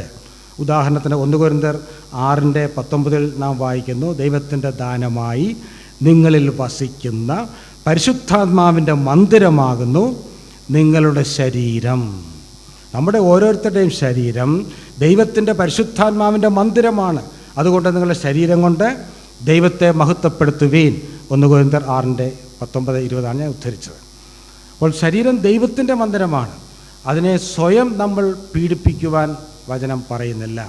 മാത്രമല്ല, എഫേസ്യർ 5:29 നാം വായിക്കുന്നുണ്ട്: ആരും തൻ്റെ ജഡത്തെ ഒരു നാളും പകച്ചിട്ടില്ലല്ലോ. അവിടെ ജഡം എന്ന് പറയുന്നത് ശരീരത്തെക്കുറിച്ചാണ്. പിന്നെ അതിനെ പോറ്റി പുലർത്തുകയത്രേ ചെയ്യുന്നത്. അത് വിവാഹത്തോടുള്ള ബന്ധത്തിലാണ് അത് പറയുന്നതെങ്കിലും ഒരു പ്രിൻസിപ്പിൾ, ജനറൽ പ്രിൻസിപ്പിൾ അവിടെ പൗലോസ് പറയുകയാണ്. അപ്പോൾ ശരീരത്തെ അങ്ങനെ സ്വയം നമ്മൾ അഫ്ലിക്റ്റ് ചെയ്താൽ ദൈവം പ്രസാദിക്കുമെന്നല്ല ഇവിടെ പറയുന്നത്. രണ്ടാമത്, ചിലർ അത്രയും പറയുന്നില്ല, എന്നാൽ ഇംഗ്ലീഷിൽ സെൽഫ് ഡിനയൽ എന്നൊരു വാക്കുണ്ട്. ഇവിടെ പറയുന്നത് ഡിനയൽ ഓഫ് സെൽഫാണ്. These two are totally different. Self denial or self affliction എന്ന് പറഞ്ഞാൽ, ഈ 35-ാം സങ്കീർത്തനം 13-ാം വാക്യത്തിൽ ഞാൻ ഉപവാസം കൊണ്ട് ആത്മതപനം ചെയ്തു എന്നൊരു പ്രയോഗമുണ്ട്. എന്ന് പറഞ്ഞാൽ നമ്മൾ ഭക്ഷണം വെടിയുക, ചില ഭൗമികമായ സൗകര്യങ്ങൾ ഉപേക്ഷിക്കുക, അതിനെയാണ് സെൽഫ് ഡിനയൽ എന്ന് പറയുന്നത്. അല്ലെങ്കിൽ ആത്മതപനം. ഉപവാസത്തിൻ്റെ മറ്റൊരു വാക്കാണ് ആത്മതപനം. അതൊക്കെ നല്ല കാര്യങ്ങളാണ്. അങ്ങനെ സുവിശേഷ വേലയ്ക്ക് വേണ്ടി ഓരോ സ്ഥലങ്ങളിൽ നമുക്കറിയാം പോകുന്നവർ, ഡേവിഡ് ലിവിങ്സ്റ്റൺ, ഹഡ്സൺ ടൈലർ, അവരൊക്കെ ഓരോ സ്ഥലങ്ങളിൽ പോയപ്പോൾ വളരെയധികം ത്യാഗം സഹിച്ചു. ഡേവിഡ് ലിവിങ്സ്റ്റൺ ഒരു മെഡിക്കൽ ഡോക്ടറായിരുന്നു ഇംഗ്ലണ്ടിൽ. അതെല്ലാം ഉപേക്ഷിച്ചാണ് താൻ അന്ധകാര ഭൂഖണ്ഡമായ ആഫ്രിക്കയിലേക്ക് പോയത്. താൻ വളരെയധികം കഷ്ടപ്പെട്ടു, പല പ്രാവശ്യം രോഗബാധിതനായി തീർന്നു, പലപ്പോഴും വന്യമൃഗങ്ങൾ തന്നെ ആക്രമിച്ചു. എന്നാൽ ആ കഷ്ടത മനഃപൂർവ്വം സുവിശേഷത്തിന് വേണ്ടി താൻ തിരഞ്ഞെടുത്തതാണ്. അത് നല്ല കാര്യം. അതിനെയൊക്കെ സെൽഫ് ഡിനയൽ എന്ന് പറയാം. സ്വയം ചെയ്യുന്ന ചില ത്യാഗങ്ങൾ. അങ്ങനെ ദൈവത്തിൻ്റെ ആത്മാവ് ഒരു വ്യക്തിയെ പ്രേരിപ്പിക്കുന്നെങ്കിൽ ആ ത്യാഗം സഹിക്കണം, നല്ല കാര്യമാണ്. പക്ഷേ ഇവിടെ കർത്താവ് പറയുന്നത് ആ കാര്യമല്ല, മറ്റൊരു കാര്യമാണ് പറയുന്നത്. അതിലേക്കാണ് ഞാൻ വരുന്നത്. അപ്പോൾ ശരീരത്തെ മനഃപൂർവ്വം ദണ്ഡിപ്പിക്കുന്ന കാര്യമോ അല്ലെങ്കിൽ സ്വയം ചില ത്യാഗം സഹിക്കുന്നതോ കഷ്ടം സഹിക്കുന്നതോ കാര്യമല്ല ഇവിടെ പറയുന്നത്. പിന്നെ എന്താണ് ഈ ഡിനയൽ ഓഫ് സെൽഫ് എന്ന് പറയുന്നത്? അത് മനസ്സിലാക്കണമെങ്കിൽ ആദ്യം ഈ സെൽഫ് എന്ന വാക്കിൻ്റെ അർത്ഥം നാം അറിഞ്ഞിരിക്കണം. എന്താണ് സെൽഫ് എന്ന് പറയുന്നത്? സ്വയം അല്ലെങ്കിൽ സെൽഫ്, ഈ വാക്ക് നമുക്കറിയാം. സാധാരണ പ്രസംഗകരൊക്കെ പ്രസംഗത്തിൽ ഒത്തിരി മോശമായി ചിത്രീകരിക്കുന്നൊരു വാക്കാണ് ഈ സ്വയം എന്ന വാക്ക്. എന്തോ വളരെ കുഴപ്പം പിടിച്ച കാര്യമാണെന്നുള്ള നിലയിലാണ് നമ്മുടെ എല്ലാ പ്രസംഗങ്ങളിലും പ്രസംഗിക്കുന്നത്. എന്നാൽ വാസ്തവത്തിൽ സെൽഫ് എന്ന് പറയുന്നത് അത്ര കുഴപ്പമുള്ള കാര്യമല്ല. സെൽഫ് എന്ന് പറഞ്ഞാൽ ഇറ്റ് ഈസ് അവർ പേഴ്സണാലിറ്റി. ഒരു വ്യക്തിയുടെ ആളത്വമെന്നേ ഉള്ളൂ. ദൈവം തൻ്റെ സാദൃശ്യത്തിലും സ്വരൂപത്തിലും മനുഷ്യനെ സൃഷ്ടിച്ചപ്പോൾ ദൈവത്തെ പോലൊരു പേഴ്സണാലിറ്റി ഉള്ളവനായിട്ടാണ് മനുഷ്യനെയും സൃഷ്ടിച്ചത്. അതുകൊണ്ടാണ് നമുക്കൊരു പേഴ്സണാലിറ്റി കിട്ടിയത്, ആളത്വം കിട്ടിയത്. ശരി, എന്താണ് ഈ ആളത്വം? പലപ്പോഴും ആളുകൾ മനുഷ്യരുടെ ശാരീരിക വലിപ്പമൊക്കെ കണ്ടിട്ട് നല്ല പേഴ്സണാലിറ്റി ആണെന്ന് പറയാറുണ്ട്. അത് ഫിസിക്കാണ്. ഫിസിക്ക് വേറെ, പേഴ്സണാലിറ്റി വേറെ. ശാരീരികമായ ഫീച്ചേഴ്സിനെയാണ് നമ്മൾ ഫിസിക് എന്ന് പറയും. നല്ലൊരു മലയാളം പദം എൻ്റെ മനസ്സിൽ ഇപ്പോൾ വരുന്നില്ല. അത് എന്നാൽ പേഴ്സണാലിറ്റി എന്ന് പറയുന്നത് സംതിങ് ഇൻറ്റേണൽ, അത് ആന്തരികമാണ്. ഉദാഹരണത്തിന് ഈ IAS-ൻ്റെ ഒക്കെ ടെസ്റ്റിന് പോകുന്നവർക്കറിയാം, അവസാനത്തെ ടെസ്റ്റിന് പേഴ്സണാലിറ്റി ടെസ്റ്റ് എന്നാണ് പറയുന്നത്. അതെങ്ങനെയാണ് അവർ പേഴ്സണാലിറ്റി ചെക്ക് ചെയ്യുന്നത്? പോലീസിലൊക്കെ ചെന്ന് കഴിഞ്ഞാൽ അവർക്ക് ലോങ് ജമ്പും ഹൈ ജമ്പും പിന്നെ അവരുടെ ഹൈറ്റും ചെസ്റ്റും ഒക്കെ മെഷർ ചെയ്ത് നോക്കും. എന്നാൽ IAS-ൻ്റെ പേഴ്സണാലിറ്റി ടെസ്റ്റ് അങ്ങനെയല്ല നടത്തുന്നത്. ഫിസിക്കൽ ടെസ്റ്റ് അല്ലത്. പിന്നെ ചില ചോദ്യങ്ങൾ ചോദിച്ച് അവരുടെ ബുദ്ധിശക്തി എങ്ങനെയുണ്ട്, അവരുടെ കാഴ്ചപ്പാട് എങ്ങനെയുണ്ട്, അവരുടെ ഉള്ളിലിരിക്കുന്നത് എന്താണെന്ന് പുറത്ത് കൊണ്ടുവരിക. അങ്ങനെയാണ് അവർ പേഴ്സണാലിറ്റി ടെസ്റ്റ് നടത്തുന്നത്. അപ്പോൾ personality is something inside of us. ഇനി അല്പം കൂടെ തെളിച്ച് പറഞ്ഞാൽ, we express our personality through 3 things. 3 കാര്യങ്ങളിൽ കൂടെയാണ് നമ്മുടെ ആളത്വം വെളിപ്പെടുന്നത്. എങ്ങനെ? What are the 3 things? Intelligence, emotions and will power. നമ്മുടെ ബുദ്ധിശക്തി, വികാരങ്ങൾ, ഇച്ഛാശക്തി, ഇവയിൽ കൂടെയാണ് നമ്മുടെ വ്യക്തിത്വം അല്ലെങ്കിൽ ആളത്വം നാം വെളിപ്പെടുത്തുന്നത്, നാം അറിഞ്ഞാലും ഇല്ലെങ്കിലും. ഇവിടെ വാസ്തവത്തിൽ കർത്താവ് അതിനെക്കുറിച്ചാണ് പറയുന്നത്. കർത്താവ് വളരെ ബുദ്ധിമാനാണ്. ഇന്നലെ ഞാൻ പറഞ്ഞത് എനിക്ക് ഓർമ്മയില്ല. കർത്താവ് വളരെ ബുദ്ധിയായിട്ടാണ് ഈ കാര്യങ്ങൾ പറയുന്നത്. മറ്റേ ഒരു സ്വയത്യാഗമൊക്കെ ചെയ്യാനെന്നാൽ അവിശ്വാസികൾ പോലും തയ്യാറാകും, ത്യാഗം സഹിക്കാനോ ശരീരത്തെ പീഡിപ്പിക്കാനോ. അതല്ല ഇവിടുത്തെ വിഷയം. നമ്മുടെ സെൽഫ്, നമ്മുടെ പേഴ്സണാലിറ്റി എന്ത് ചെയ്യണം? ഡിനേ ചെയ്യാന്ന് പറഞ്ഞാൽ we have to surrender our personality fully to the control and care of the Lord. അതാണ് സ്വയം നിഷേധിക്കുക എന്ന് പറയുന്നത്. നമുക്കെല്ലാം ഒരു പേഴ്സണാലിറ്റി ഉണ്ട്, അതിനെ നമുക്ക് ഇല്ലാതാക്കാൻ പറ്റുകയില്ല. പക്ഷേ മനഃപൂർവ്വമായി മനസ്സോടെ നമ്മുടെ വ്യക്തിത്വത്തെ ക്രിസ്തുവിൻ്റെ വ്യക്തിത്വത്തിന് അല്ലെങ്കിൽ ക്രിസ്തുവിൻ്റെ ഹിതത്തിന്, ദൈവത്തിൻ്റെ ഹിതത്തിന് സമർപ്പിച്ച് ജീവിക്കാൻ സാധിക്കും. അതാണ് ഇവിടെ ഉദ്ദേശിക്കുന്ന ഡിനയൽ ഓഫ് വൺ സെൽഫ് എന്ന് പറഞ്ഞാൽ. അല്പം കൂടെ വിശദീകരിച്ചാൽ, നാം എല്ലാവരും എങ്ങനെയാണ് സാധാരണ എല്ലാ മനുഷ്യരും ജീവിക്കുന്നത്? നമ്മുടെ സ്വന്തം ഇഷ്ടപ്രകാരമാണ് ജീവിക്കുന്നത്, അല്ലേ? നമ്മുടെ സ്വന്തം ഇഷ്ടമാണ് നമുക്ക് എപ്പോഴും ഏറ്റവും പ്രധാനം. ഇവിടെ കർത്താവ് ശിഷ്യന്മാരോട് പറയുകയാണ്, ഇത്രയും നാൾ നിങ്ങൾ അങ്ങനെയാണ് ജീവിച്ചത്. നിങ്ങളുടെ സ്വന്തം ഇഷ്ടപ്രകാരം, നിങ്ങളുടെ ഇഷ്ടാനിഷ്ടങ്ങൾക്കനുസരിച്ച് തീരുമാനമെടുത്ത് അങ്ങനെ ജീവിച്ചു.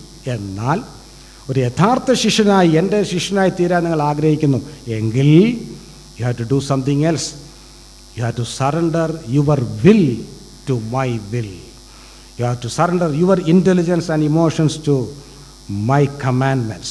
എൻ്റെ കൽപ്പനകൾക്ക് വിധേയപ്പെടുത്തി ജീവിക്കണം. ശരി, ഈ സ്വയത്തെക്കുറിച്ച് അല്പം കൂടെ പറയട്ടെ. സ്വയം അത്ര കുഴപ്പക്കാരനല്ലെന്ന് ഞാൻ നേരത്തെ പറഞ്ഞു.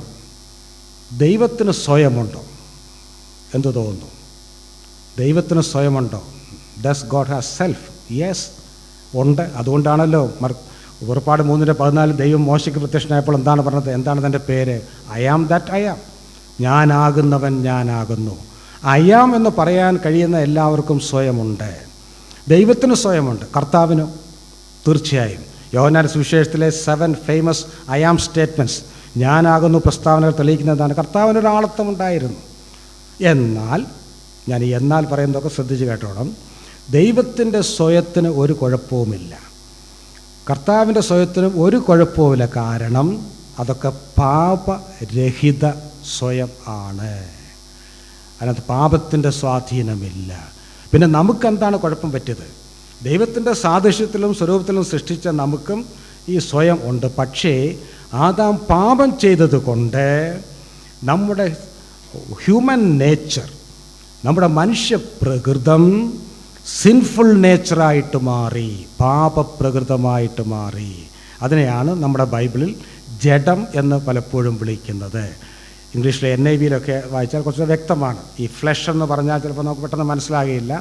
സിൻഫുൾ നേച്ചർ, ഫ്ലഷ് എന്ന് പറയുന്നത് ഈ ശരീരത്തെയും ഫ്ലഷ് എന്ന് വിളിച്ചിട്ടുണ്ട്, മനുഷ്യനെയും ഫ്ലഷ് എന്ന് വിളിച്ചിട്ടുണ്ട്. അതുകൊണ്ടാണ് NIV-യൊക്കെ സിൻഫുൾ നേച്ചർ എന്നുള്ള വാക്ക് തിരിച്ചറിയാൻ കൊടുക്കുന്നത്. അപ്പോൾ നമുക്ക് ജന്മന ഒരു പാപപ്രകൃതം ഉണ്ട്. ആ പാപപ്രകൃതം ഉള്ളത് കൊണ്ട് നമ്മുടെ ഈ സ്വയത്തെ ഈ പാപപ്രകൃതമാണ് നിയന്ത്രിക്കുന്നത്. അവിടെയാണ് മനുഷ്യൻ്റെ പ്രശ്നം. അതുകൊണ്ടാണ് പ്രസംഗക്കാരെല്ലാം ഈ സ്വയത്തിനെതിരെ പ്രസംഗിക്കുന്നത്. ഞാൻ ആ പോയിന്റിലേക്ക് വരികയാണ്. അതിൻ്റെ ലോജിക്ക് നാം മനസ്സിലാക്കണം. ഞാൻ വേറൊരു ഉദാഹരണം പറയാം. ഞാനൊരു കത്തി ഇവിടെ എടുത്ത്, എൻ്റെ കത്തിയൊന്നുമില്ല, ആയുധങ്ങളൊന്നും കയ്യിലില്ല, ഒരു ഉദാഹരണമാണ്. ഒരു നൈഫ് എടുത്തിങ്ങനെ കാണിച്ചിട്ട് നിങ്ങളോട് ചോദിക്കുകയാണ്, is it good or bad? അങ്ങനെ ചോദിച്ചാൽ എന്തുത്തരം നിങ്ങൾ പറയും? അത് നല്ലതാണോ ചീത്തയാണോ? അതിൻ്റെ ഉത്തരം നമുക്ക് അത് നല്ലതുമാകാം ചീത്തയുമാകാം. കത്തി അതിൽ തന്നെ കുഴപ്പമൊന്നുമില്ല, അത് ന്യൂട്രലാണ്. But it will become good if it is in the hands of a house maid. അല്ല, ഒരു വീട്ടിൽ പാചകം ചെയ്യുന്ന ഒരു അമ്മയുടെ കയ്യിലാണെങ്കിൽ, ഒരു സ്ത്രീയുടെ കയ്യിലാണെങ്കിൽ അത് നല്ലതാണ്. എന്നാൽ അതേസമയം ഈ കത്തി ഒരു ക്രിമിനലിൻ്റെ കയ്യിൽ കൊടുത്താൽ, ഒരു കുറ്റവാളിയുടെ കയ്യിൽ കൊടുത്താൽ അത് ചീത്തയായി. അപ്പോൾ കത്തിക്കല്ല പ്രശ്നം, ഇതാരുപയോഗിക്കുന്നു എന്നുള്ളതാണ്. എന്ന് പറഞ്ഞതുപോലെ സ്വയത്തിനല്ല പ്രശ്നം, സ്വയം ആരുടെ സ്വയമാണെന്നുള്ളതാണ് ഇവിടുത്തെ ഇഷ്യൂ. അത് നമ്മുടെ സ്വയം സ്വാഭാവികമായി പാപം നിറഞ്ഞതാണ്. അതുകൊണ്ട് നമ്മുടെ ബുദ്ധിയിൽ കൂടെ വരുന്ന ആലോചനകൾ, ചിന്തകളിലൊക്കെ നാം സമ്മതിച്ചാലും ഇല്ലെങ്കിലും പാപത്തിൻ്റെ ട്രേസസ് ഉണ്ട്, അംശമുണ്ട്. നമ്മുടെ വികാരങ്ങളിലുമുണ്ട് പാപത്തിൻ്റെ അംശം, നമ്മുടെ തീരുമാനങ്ങളിലുമുണ്ട്. നമ്മുടെ തീരുമാനങ്ങളാണ് പിന്നെ പ്രവൃത്തിയായിട്ട് വരുന്നത്. വിൽ എന്നുള്ള ഞാൻ ആവർത്തിച്ച് പറഞ്ഞല്ലോ. വിൽ എന്ന് വെച്ചാൽ തീരുമാനമെടുക്കാനുള്ള കഴിവിനെയാണ് വിൽ പവർ അല്ലെങ്കിൽ ഇച്ഛാശക്തി എന്ന് പറയുന്നത്. തീരുമാനമെടുക്കാനുള്ള കഴിവ്, അവിടെയെല്ലാം ഈ പാപത്തിൻ്റെ സ്വാധീനമുണ്ട്. അതുകൊണ്ടാണ് കർത്താവ് പറഞ്ഞത്, നിങ്ങൾ അതിനെല്ലാം സമ്പൂർണ്ണമായി നിഷേധിക്കണമെന്ന് പറഞ്ഞാൽ നിങ്ങൾ അതിനോട് നോ പറയണം, എന്നിട്ട് say yes to me and my lordship. അതാണ് ഉദ്ദേശിച്ചത്. മറ്റു നിലയിൽ പറഞ്ഞാൽ സമ്പൂർണ്ണമായി നമ്മുടെ ബുദ്ധിശക്തി, നമ്മുടെ ഇച്ഛാശക്തി, നമ്മുടെ വികാരങ്ങൾ, ഇവയെല്ലാം കർത്താവിന് സമർപ്പിക്കണം. ഇപ്പോൾ നമുക്ക് ലേഖനങ്ങൾ വരുമ്പോൾ പൗലോസും ഈ ആശയമൊക്കെ പറയുന്നുണ്ട്, വേറെ വാക്കുകളാണെന്നേ ഉള്ളൂ. റോമർ 12:1 നാം വായിക്കുന്നുണ്ടല്ലോ, സഹോദരന്മാരെ, ദൈവത്തിൻ്റെ മനസ്സിനെ ഓർപ്പിച്ച് ഞാൻ നിങ്ങളെ പ്രബോധിപ്പിക്കുന്നത്, നിങ്ങൾ ബുദ്ധിയുള്ള ആരാധനയായി നിങ്ങളുടെ ശരീരങ്ങളെ, അത് ബഹുവചനമാണ്, ഒരു ശരീരമേ ഉള്ളൂ, പക്ഷെ അവിടെ ശരീരങ്ങളെ എന്ന് ഉദ്ദേശിക്കുമ്പോൾ നമ്മുടെ ഹോൾ പേഴ്സണാലിറ്റി അവിടെ വരുന്നുണ്ട്. ശരീരങ്ങളെ ജീവനും പ്രസാദവും നന്മയും പ്രസാദവും, നിങ്ങൾ ശരീരങ്ങളെ ദൈവത്തിന് സമർപ്പിക്കണം പറയുന്നുണ്ട്. നിങ്ങൾ ശരീരങ്ങളെ ദൈവത്തിന് സമർപ്പിക്കണം. അത് പൗലോസും പറയുന്നുണ്ട്. കർത്താവിൻ്റെ ആശയമാണ് പൗലോസിനെ കടമെടുക്കുന്നത്. ശരി, ഇവിടെ ഒരു പ്രധാന വാക്യം ഉപയോഗിച്ചു, ദൈവത്തിന് സമ്പൂർണ്ണമായി സമർപ്പിക്കണം. വാസ്തവത്തിൽ എന്താണ് ഈ സമർപ്പണം എന്ന് പറയുന്നത്? അത് മനസ്സിലാക്കാൻ വേണ്ടി ഒരു ചരിത്ര സംഭവം പെട്ടെന്ന് അങ്ങ് പറഞ്ഞു പോകാം. വലിയ വിസ്തീർണം തിയറി ഒന്നും പറയുന്നതിനേക്കാൾ ഒരു ഹിസ്റ്റോറിക്കൽ ഇൻസിഡൻറ്റ് പറയുമ്പോൾ മനസ്സിലാകും എന്താണ് ഈ സമ്പൂർണ്ണമായ സമർപ്പണം. മഹാനായ അലക്സാണ്ടറെക്കുറിച്ച് നാം എല്ലാം കേട്ടിട്ടുണ്ട്. BC 3-ാം നൂറ്റാണ്ടിൽ ജീവിച്ചിരുന്ന പ്രസിദ്ധനായ ചക്രവർത്തി. അദ്ദേഹം അക്കാലത്തെ അറിയപ്പെടുന്ന മിക്കവാറും ലോക സാമ്രാജ്യങ്ങളൊക്കെ ആക്രമിച്ച് കീഴടക്കിയ വ്യക്തിയാണ്. ചരിത്രകാരന്മാർ ഇദ്ദേഹത്തിൻ്റെ വിജയരഹസ്യം എന്താണെന്ന് അറിയാൻ വേണ്ടി വലിയ ഗവേഷണങ്ങൾ തന്നെ നടത്തിയിട്ടുണ്ട്. എന്തുകൊണ്ടാണ് അദ്ദേഹത്തിന് ഇത് സാധിച്ചത്? അവർ ഗവേഷണം നടത്തി കണ്ടുപിടിച്ച ഒരു കാര്യം പറയാനാണ്, അത് ഉദാഹരണമായിട്ട് പറയാനാണ് ഞാൻ ആഗ്രഹിക്കുന്നത്. അവർ കണ്ടുപിടിച്ചത്, ഈ അലക്സാണ്ടർ ചക്രവർത്തിക്ക് അക്കാലത്ത് വളരെ ശക്തമായ ഒരു കുതിരപ്പട്ടാളം ഉണ്ടായിരുന്നു. രഥങ്ങളും കുതിരകളും ഒക്കെ അലക്സാണ്ടർ ചക്രവർത്തിക്ക് ഉണ്ടായിരുന്നു. പുരാതന കാലത്ത് ഇന്നത്തെ പോലുള്ള റോക്കറ്റുകളോ മിസൈലുകളോ തോക്കുകളോ ഒന്നും ഇല്ലല്ലോ. അന്ന് ഏത് രാജാവിനാണോ ശക്തമായ കുതിരപ്പട്ടാളം ഉള്ളത്, ആ രാജാവാണ് സാധാരണഗതിയിൽ യുദ്ധത്തിൽ ജയിക്കുന്നത്. ബൈബിളിലും അതിൻ്റെ ഒരു സൂചനയുണ്ട്. 20-ാം സങ്കീർത്തനം 7-ാം വാക്യത്തിൽ നാം വായിക്കുന്നു, ചിലർ രഥങ്ങളിലും ചിലർ കുതിരകളിലും ആശ്രയിക്കുന്നു, നാമോ നമ്മുടെ ദൈവമായ യഹോവയുടെ നാമത്തെ കീർത്തിക്കുമെന്ന് സങ്കീർത്തനക്കാരൻ എഴുതുന്നു. അപ്പോൾ അതാണ് അലക്സാണ്ടറിൻ്റെ വിജയരഹസ്യം. എന്നാൽ ഈ കുതിരകളെ അലക്സാണ്ടർ ട്രെയിൻ ചെയ്തിരുന്നത് ഒരു പ്രത്യേക നിലയിലായിരുന്നു. അത് പറയാനാണ് ഞാൻ ഇത്രയും പശ്ചാത്തലം ഒരുക്കിയത്.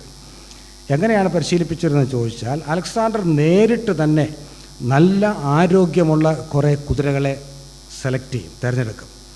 എന്നിട്ടൊരു ട്രെയിനിങ് മാസ്റ്ററുണ്ട്, കുതിരകളെ പരിശീലിപ്പിക്കുന്ന ഒരു മുഖ്യ പരിശീലകനുണ്ട്. അദ്ദേഹത്തെ ഏൽപ്പിക്കും. ഉദാഹരണത്തിന് ഒരു 30 കുതിരകളെ ഇങ്ങനെ തിരഞ്ഞെടുത്ത് ഏൽപ്പിച്ചു എന്ന് ചിന്തിക്കുക. അവയ്ക്ക് വല്ല ഇൻറ്റൻസീവ് കോച്ചിങ് കൊടുക്കും. നമ്മളൊക്കെ കുട്ടികളൊക്കെ എൻട്രൻസ് കോച്ചിങ്ങിന് പോകുന്ന പോലെ തീവ്രമായ പരിശീലനം, ഒരു 10-30 ദിവസം പരിശീലനം കൊടുക്കും. ഈ പരിശീലനം എന്ന് പറയുന്നത് ഈ കുതിരകളുടെ എല്ലാ ചലനങ്ങളും ഈ പരിശീലകൻ വിസിലൂതിയാണ് നിയന്ത്രിക്കുന്നത്. താനൊരു പ്രത്യേക ട്യൂണിൽ വിസിലൂതുമ്പോൾ കുതിരകളെല്ലാം ഓടും, മറ്റൊരു ട്യൂണിൽ വിസിലൂതുമ്പോൾ അവയെല്ലാം നിൽക്കും, ട്യൂൺ വേറെ തരത്തിലാക്കുമ്പോൾ അവയെല്ലാം മടങ്ങി വരും. ഇങ്ങനെ എല്ലാ ചലനങ്ങളും വിസിൽ ഉപയോഗിച്ച് കൺട്രോൾ ചെയ്യും. അങ്ങനെ 1 മാസത്തെ തീവ്രമായ പരിശീലനം കൊടുക്കും. അത് കഴിഞ്ഞിട്ട് ഒരു ടെസ്റ്റുമുണ്ട്. ആ ടെസ്റ്റ് പാസ്സായ കുതിരകളെ പ്രത്യേകം പിന്നെ മാറ്റി നിർത്തും. 30 കുതിരകളെ പരിശീലിപ്പിച്ചാൽ ചിലപ്പോൾ എല്ലാം പാസ്സാകുകയില്ല, ഒരു 18-20 കുതിരകൾ പാസ്സാകും. അത് കഴിയുമ്പോൾ ഉടനെ അവരെ യുദ്ധത്തിന് കൊണ്ടുപോകുകയില്ല. അത് കഴിഞ്ഞിട്ടാണ് അലക്സാണ്ടറുടെ പ്രത്യേക നിർദ്ദേശപ്രകാരം ഒരു ഫൈനൽ ടെസ്റ്റ് ഓഫ് ലോയൽറ്റി, അവർ എത്രമാത്രം യജമാനനോട് കൂറുള്ളവരായിരിക്കുമെന്ന് പരിശോധിക്കാൻ വേണ്ടി ഒരു ടെസ്റ്റും കൂടെ ഒടുവിൽ നടത്തിയിരുന്നു. അത് അലക്സാണ്ടറിൻ്റെ ഒരു പ്രത്യേകതയായിരുന്നു. അതെങ്ങനെയാണ് നടത്തിയതെന്ന് ചോദിച്ചാൽ, ഈ പരിശീലനം പൂർത്തിയാക്കി എന്ന് പറഞ്ഞാൽ ഈ വിസിലടി ശബ്ദമെല്ലാം കേട്ട് അനുസരിക്കുന്ന ആ കുതിരകളെ 3 ദിവസത്തേക്ക് ഭക്ഷണവും വെള്ളവും കൊടുക്കാതെ ഒരു വലിയ കുതിരലായത്തിൽ, ഒരു വലിയ ഹോളെന്നങ്ങ് ചിന്തിക്കുക, ഇതുപോലുള്ള വലിയൊരു ഹോളിനകത്ത് പൂട്ടിയിടും. 3 ദിവസത്തേക്ക് വെള്ളവും ഭക്ഷണവും കൊടുക്കുകയില്ല. എന്നാൽ ഈ കുതിരകൾക്ക് അതിൻ്റെ ഈ കെട്ടിടത്തിൻ്റെ അഴികളിൽ കൂടെ പുറത്തോട്ട് നോക്കുമ്പോൾ ഏതാണ്ട് 100 അടി അകലെ ഭക്ഷണവും വെള്ളവും വെച്ചിരിക്കുന്നത് കാണാൻ കഴിയും. ഒന്ന് ആലോചിച്ച് നോക്കുക. അവയ്ക്ക് കാണാം, പക്ഷേ ഇത് പൂട്ടിയിട്ടേക്കാണ്. അതുകൊണ്ട് അവയ്ക്ക് പുറത്തോട്ട് പോകാൻ പറ്റുകയില്ല, വെള്ളം കുടിക്കാൻ പറ്റുകയില്ല, ഭക്ഷണം കഴിക്കാൻ പറ്റുകയില്ല. കുതിരകൾക്ക് അറിയത്തുമില്ല എന്തിനു വേണ്ടിയാണ് അവയോട് ഈ ക്രൂരത കാട്ടുന്നതെന്ന്. 3 ദിവസം പൂട്ടിയിട്ടിട്ട് 3-ാം ദിവസം രാവിലെ ഈ മുഖ്യ പരിശീലകൻ വന്ന് ഈ കുതിരലായത്തിൻ്റെ വാതിലുകൾ മലർക്കെ തുറക്കും. ശരി, ഇത്രയും നേരം കഥ കേട്ട് ഇനി ചോദ്യം വരുന്നുണ്ട്. ഇങ്ങനെ തുറക്കുമ്പോൾ ഈ കുതിരകൾ എന്ത് ചെയ്യും? ഈ കുതിരകൾ എന്തായിരിക്കും ചെയ്യുന്നത്? നമുക്കെല്ലാം അറിയാം. ഒന്ന് പറഞ്ഞോ, ധൈര്യമായിട്ട് പറഞ്ഞോ, എന്ത് ചെയ്യും? അവയെല്ലാം സകല ശക്തി ഉപയോഗിച്ച് ഓടും. എങ്ങോട്ടായിരിക്കും ഓടുന്നത്? വെള്ളം, ആരോ പറഞ്ഞു അല്ലേ, സഹോദരിമാർ ചിന്തിക്കുന്നുണ്ട്. ഭക്ഷണവും വെള്ളവും വെച്ചിട്ടുണ്ട്, പക്ഷെ ആദ്യം ഓടുന്നത് വെള്ളം വെച്ച സ്ഥലത്തേക്കായിരിക്കും. എന്തുകൊണ്ടാണ്? കുതിരകളും മനുഷ്യരെ പോലെയൊക്കെയാണ് കേട്ടോ. നമുക്കും അറിയാമല്ലോ, ഈ ഭക്ഷണം കഴിക്കാതെ വേണമെങ്കിൽ 1-2 ദിവസമൊക്കെ ജീവിക്കാം. വെള്ളം കുടിക്കാതെ വലിയ ബുദ്ധിമുട്ടാണ്. വെള്ളം കുടിക്കാതെ മനുഷ്യനെ 3 ദിവസത്തേക്കുള്ളിൽ പറ്റത്തില്ലെന്നൊക്കെയാണ് പറയുന്നത്. അപ്പോൾ ഇവയ്ക്കെല്ലാം ദാഹം, ശക്തമായ ദാഹമുണ്ട്. അല്പം വെള്ളം കുടിച്ച് അവയുടെ തൊണ്ട നനയ്ക്കാൻ വേണ്ടിയാണ് എല്ലാം ഓടുന്നത്. എന്നാൽ ഇങ്ങനെ അവ ഓടി ഓടി ആ വെള്ളം വെച്ചിരിക്കുന്ന സ്ഥലത്ത് ചെല്ലുന്നതിന് അല്പം മുമ്പേ ഈ കുതിരലായത്തിൻ്റെ വാതിൽക്കൽ നിൽക്കുന്ന ഈ മുഖ്യ പരിശീലകൻ ഒരു വിസിലൂതും. എന്തിനു വേണ്ടിയുള്ള വിസിലാണ്? സ്റ്റോപ്പിംഗ് ആളെ സഹിക്കാം, മടങ്ങി വരാനുള്ള വിസിൽ. ആ വിസിലിൻ്റെ അർത്ഥം കുതിരകൾക്കറിയാം. ശരി, ആ സമയത്ത് ഈ കുതിരകൾ എന്ത് ചെയ്യും? ഈ കുതിരകൾ എന്ത് ചെയ്യുമെന്ന് അറിയത്തില്ലെങ്കിൽ ഈ കുതിരകളുടെ സ്ഥാനത്ത് നമ്മളാണെങ്കിൽ എന്ത് ചെയ്യുമെന്നൊക്കെ പറഞ്ഞാലും മതി.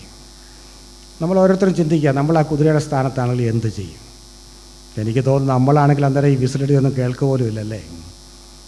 പ്രസംഗം ഒരു 5 മിനിറ്റ് താമസിച്ചാലുള്ള ബുദ്ധിമുട്ട് നമുക്കറിയാം. പിന്നാണോ ഇവിടെ 3 ദിവസം പട്ടിണി കിടന്നിട്ട് അല്പം വെള്ളം കുടിക്കാൻ വേണ്ടി ഒരു അവസരം കിട്ടുമ്പോൾ അത് തടഞ്ഞാൽ അന്നേരം ഇതൊന്നും കേൾക്കത്തില്ല. മനുഷ്യരാണ് അതൊന്നും അനുസരിക്കത്തില്ല. ചില കുതിരകളും മനുഷ്യരെ പോലെയാണ്, എല്ലാ കുതിരകളും അല്ല, ചില കുതിരകളും. എന്നാൽ ഭൂരിപക്ഷം കുതിരകളും, ഇത് ചരിത്ര വസ്തുതയാണ് പറയുന്നത്, ഈ അവയ്ക്ക് വളരെ ദാഹമുണ്ട്, ശക്തമായ ദാഹമുണ്ട്. പക്ഷേ യജമാനൻ്റെ വിസിൽ ശബ്ദം കേട്ട് കഴിഞ്ഞാൽ പിന്നെ ഒരടി മുന്നോട്ട് വയ്ക്കുകയില്ല, സഡൻ ബ്രേക്ക് ഇട്ടതുപോലെ നിൽക്കും, തല പിന്നിലോട്ട് തിരിച്ച് യജമാനൻ്റെ അടുക്കിലേക്ക് മടങ്ങി വരും എന്നാണ് പറയുന്നത്. ഇങ്ങനെ മടങ്ങി വരുന്ന കുതിരകളെ മാത്രമേ അലക്സാണ്ടർ ചക്രവർത്തി തൻ്റെ യുദ്ധത്തിന് ഉപയോഗിച്ചിരുന്നുള്ളൂ. വെറുതെ അല്ല അക്കാലത്ത് അറിയപ്പെടുന്ന ലോക സാമ്രാജ്യങ്ങളൊക്കെ അദ്ദേഹത്തിനെ ആക്രമിച്ച് കീഴടക്കാൻ സാധിച്ചത്. എന്നെ കേൾക്കുന്ന പ്രിയ സഹോദരി സഹോദരന്മാരെ, എന്താണ് യഥാർത്ഥ സമർപ്പണം എന്ന് ചോദിച്ചാൽ അത് വിശദീകരിക്കുവാൻ ഇതിനേക്കാൾ മെച്ചമായൊരു ഉദാഹരണം ഉള്ളതായി എനിക്ക് തോന്നുന്നില്ല. എന്ന് പറഞ്ഞാൽ ആ കുതിരകളുടെ കാര്യം ചിന്തിക്കുക. അവയ്ക്ക് ശാരീരികമായിട്ട് വളരെ ബുദ്ധിമുട്ടുണ്ട്, വെള്ളത്തിന് വേണ്ടി ശരീരം കൊതിക്കുന്നു, അതാണ് അവരുടെ ഡിസയർ. അവരുടെ മനസ്സെന്താണ് പറയുന്നത്? വെള്ളം കുടിക്കുക. അവരുടെ ബുദ്ധി പറയുന്നത് വെള്ളം കുടിക്കുക. അവരുടെ ശരീരവും അതിനുവേണ്ടി പ്രേരിപ്പിക്കുകയാണ്. എങ്കിലും മറുവശത്ത് യജമാനൻ്റെ ശബ്ദം എന്താണ്? മടങ്ങി വരിക. എന്താണ് യഥാർത്ഥ സമർപ്പണം? എന്താണ് ഡിനയിങ് വൺ സെൽഫ് എന്ന് പറയുന്നത്? നമ്മുടെ ഇഷ്ടാനിഷ്ടങ്ങൾ പലതുമുണ്ട്, എന്നാൽ നമ്മുടെ ആഗ്രഹവും യജമാനനായ ക്രിസ്തുവിൻ്റെ കൽപ്പനയും തമ്മിലൊരു കോൺഫ്ലിക്റ്റ് വരുമ്പോൾ നമ്മുടെ ആഗ്രഹത്തെ പരിപൂർണമായി കർത്താവിൻ്റെ ഹിതത്തിന് ഇഷ്ടത്തിന് സമർപ്പിച്ച് ആമേൻ പറയുന്നതാണ് തന്നെത്താൻ ത്യജിക്കുക എന്ന് പറയുന്നത്. അതാണ് യഥാർത്ഥമായ സമ്പൂർണമായ സമർപ്പണം. കർത്താവ് പറഞ്ഞു, അതിൽ കുറഞ്ഞ യാതൊന്നും എനിക്ക് വേണ്ട. അങ്ങനെ സമർപ്പിച്ച് എൻ്റെ പിന്നാലെ വരാൻ തയ്യാറുണ്ടെങ്കിൽ നിങ്ങൾ വന്നാൽ മതി. എത്രയോ വലിയ വ്യവസ്ഥയാണ്. നമ്മൾ പലപ്പോഴും ഇത് വളരെ കാഷ്വലായിട്ടങ്ങ് വായിച്ചു പോകും. എന്നാൽ പ്രിയപ്പെട്ടവരെ, ഇത് വളരെ, ഞാൻ ആദ്യമേ പറഞ്ഞത്, വളരെ വില കൊടുക്കേണ്ട ഒരു കാര്യം തന്നെയാണ്. സ്വന്തം ഇഷ്ടത്തെ ദൈവത്തിൻ്റെ ഇഷ്ടത്തിന് സമർപ്പിക്കുക.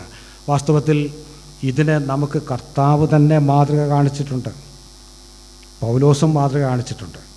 അത് ഞാൻ പെട്ടെന്ന് പറഞ്ഞ് ഇന്നിവിടെ അവസാനിപ്പിക്കാം. എൻ്റെ പ്രാക്ടിക്കൽ സൈഡ് നാളെ ചിന്തിക്കുന്നതായിരിക്കും. കർത്താവ് എങ്ങനെയാണ് മാതൃക കാണിച്ചത്? ഞാൻ തന്നെ ചില വാക്യങ്ങളൊക്കെ ഉദ്ധരിച്ച് പോകാം. ഞാൻ പറഞ്ഞല്ലോ, നമ്മുടെ കർത്താവിൻ്റെ ആ സ്വയം പേഴ്സണാലിറ്റി എന്ന് പറഞ്ഞാൽ സിൻലെസ് പേഴ്സണാലിറ്റി ആയിരുന്നു. ഒരു പാപവുമില്ല. സാക്ഷാൽ ദൈവമായിട്ടാണല്ലോ താൻ ഈ ഭൂമിയിൽ ജീവിച്ചത്. എങ്കിലും നമുക്കൊരു മാതൃകയായിട്ട് താൻ എന്താണ് ചെയ്തത്? യോഹന്നാൻ 6:38 കർത്താവ് തന്നെക്കുറിച്ച് തന്നെ പറയുകയാണ്. യോഹന്നാൻ 6:38 കുറിക്കുക, ഞാൻ എൻ്റെ ഇഷ്ടമല്ല, എന്നെ അയച്ചവൻ്റെ ഇഷ്ടമത്രേ ചെയ്യുവാൻ സ്വർഗത്തിൽ നിന്ന് ഇറങ്ങി വന്നിരിക്കുന്നത്. എന്തിനാണ് കർത്താവ് ഈ ഭൂമിയിൽ വന്നത്? പിതാവിൻ്റെ ഇഷ്ടം നിറവേറ്റുവാൻ. എബ്രായർ 10:7 നാം വീണ്ടും കർത്താവിൻ്റെ വാക്കുകൾ വായിക്കുന്നു. ഇതാ ഞാൻ വരുന്നു, പുസ്തകച്ചുരുൾ എന്നെക്കുറിച്ച് എഴുതിയിരിക്കുന്നു, ദൈവമേ നിൻ്റെ ഇഷ്ടം ചെയ്യുവാൻ ഞാൻ വരുന്നു എന്ന് അവൻ പറയുന്നു. പുത്രൻ എന്തിനാണ് ഈ ഭൂമിയിലേക്ക് വന്നത്? സ്വന്തം ഇഷ്ടം ചെയ്യാനല്ല, പിതാവിൻ്റെ ഇഷ്ടം മാത്രം ചെയ്യാൻ വേണ്ടി സമർപ്പിക്കപ്പെട്ടാണ് വന്നത്. ഗത്സമനയിൽ പ്രാർത്ഥിച്ചപ്പോഴും കർത്താവ് അതുകൊണ്ടാണ് അങ്ങനെ പ്രാർത്ഥിച്ചത്. പിതാവെ, കഴിയുമെങ്കിൽ ഈ പാനപാത്രം എങ്കിൽ നിന്ന് നീങ്ങിപ്പോകണം, എങ്കിലും ഞാൻ ഇച്ഛിക്കും പോലെയല്ല നീ ഇച്ഛിക്കും പോലെ തന്നെ ആകട്ടെ എന്ന് പ്രാർത്ഥിച്ചു. മത്തായി 26:39. ഇതുപോലെ തന്നെ ധാരാളം മതി. കർത്താവിന് വാസ്തവത്തിൽ അങ്ങനെ തൻ്റെ സ്വയത്തെ സമർപ്പിക്കേണ്ട ആവശ്യമില്ല. എന്നാൽ നമുക്കൊരു മാതൃകയായിട്ട് ഈ ഭൂമിയിൽ മനുഷ്യനായി ജീവിച്ചപ്പോൾ, അത് ഞാൻ അടിവരയിട്ട് പറയുകയാണ്, ഒരു മനുഷ്യനായി ജീവിച്ചപ്പോൾ തൻ്റെ ഹ്യൂമൻ വിൽ, തൻ്റെ മാനുഷികമായ ഇച്ഛാശക്തി സമ്പൂർണ്ണമായി പിതാവിൻ്റെ ഇഷ്ടത്തിന് ഇച്ഛയ്ക്ക് വിധേയപ്പെടുത്തി സമർപ്പിക്കപ്പെട്ട ഒരു ജീവിതമാണ് കർത്താവ് നയിച്ചത്. അങ്ങനെ ജീവിച്ച കർത്താവാണ് തൻ്റെ ശിഷ്യന്മാരോട് പറഞ്ഞത്, you also should deny your self and follow me. പാപരഹിതമായ സ്വയം അങ്ങനെ സമർപ്പിച്ച് കർത്താവ് ജീവിച്ചെങ്കിൽ നമ്മുടെ സ്വയം പാപമയമാണ്. അത് എത്രമാത്രം നമ്മൾ വിധേയപ്പെടുത്തി സറണ്ടർ ചെയ്ത് ഓരോ ദിവസവും ജീവിക്കണം. പൗലോസും അങ്ങനെ തന്നെയാണ് ജീവിച്ചത്. അതുകൊണ്ടാണ് ഗലാത്യർ 2:20 പൗലോസ് എഴുതി, ഞാൻ ക്രിസ്തുവിനോട് കൂടെ ക്രൂശിക്കപ്പെട്ടിരിക്കുന്നു, ഇനി ജീവിക്കുന്നത് ഞാനല്ല, ക്രിസ്തുവത്രേ എന്നിൽ ജീവിക്കുന്നു. ക്രിസ്തു എന്നിൽ ജീവിക്കുന്നു എന്ന് പറഞ്ഞാൽ ഞാൻ എൻ്റെ താല്പര്യങ്ങളെയും എൻ്റെ പേഴ്സണാലിറ്റി ഫീച്ചേഴ്സിനെ എല്ലാം അങ്ങ് സറണ്ടർ ചെയ്തു. ഇപ്പോൾ ഞാൻ ജീവിക്കുന്നുണ്ട്, പക്ഷേ ക്രിസ്തു എന്നിൽ കൂടെ ജീവിക്കുകയാണ്. ഇതാണ് ഈ രണ്ടാമത്തെ വ്യവസ്ഥ. വ്യവസ്ഥകൾ ഓരോന്നും മുന്നോട്ട് പോകുമ്പോൾ ഇത് കഠിനവാക്കെന്ന് നമുക്ക് തോന്നാം, പക്ഷേ ഇതാണ് കർത്താവ് പഠിപ്പിച്ചത്. പ്രിയപ്പെട്ടവരെ, നമ്മുടെ ആരുടെയും സ്വയശക്തിയിൽ ഇതൊന്നും അനുസരിക്കാൻ കഴിയില്ല എന്ന് നമുക്കെല്ലാം അറിയാം. എന്നാൽ അതിനുവേണ്ടിയാണ് ദൈവം തൻ്റെ പരിശുദ്ധാത്മാവിനെ നമ്മുടെ ഹൃദയത്തിൽ പകർന്നിരിക്കുന്നത്. എഫേസ്യർ 5:18 നാം വായിക്കുന്ന പോലെ ആത്മാവ് നിറഞ്ഞവരായി മാത്രമേ ഈ വ്യവസ്ഥകളൊക്കെ അനുസരിച്ച് യഥാർത്ഥ ശിഷ്യന്മാരായി ജീവിക്കുവാൻ എനിക്ക് നിങ്ങൾക്കും കഴിയുകയുള്ളൂ. അങ്ങനെ ജീവിക്കുവാൻ ഇന്ന് കേട്ട ആലോചനയാൽ ദൈവത്തിൻ്റെ പരിശുദ്ധാത്മാവിനാൽ വചനം സംസാരിച്ച് എന്നെയും കേട്ട് നിങ്ങളെയും ഒരുപോലെ സഹായിക്കട്ടെ എന്ന് പ്രാർത്ഥിച്ചുകൊണ്ടും ഇത്രയും നേരം എന്നെ ശ്രവിച്ച എല്ലാവരോടും നന്ദി പറഞ്ഞുകൊണ്ടും ഞാൻ എൻ്റെ വാക്കുകളെ ഉപസംഹരിക്കുന്നു. ദൈവനാമം വാഴ്ത്തപ്പെടുമാറാകട്ടെ. ആമേൻ.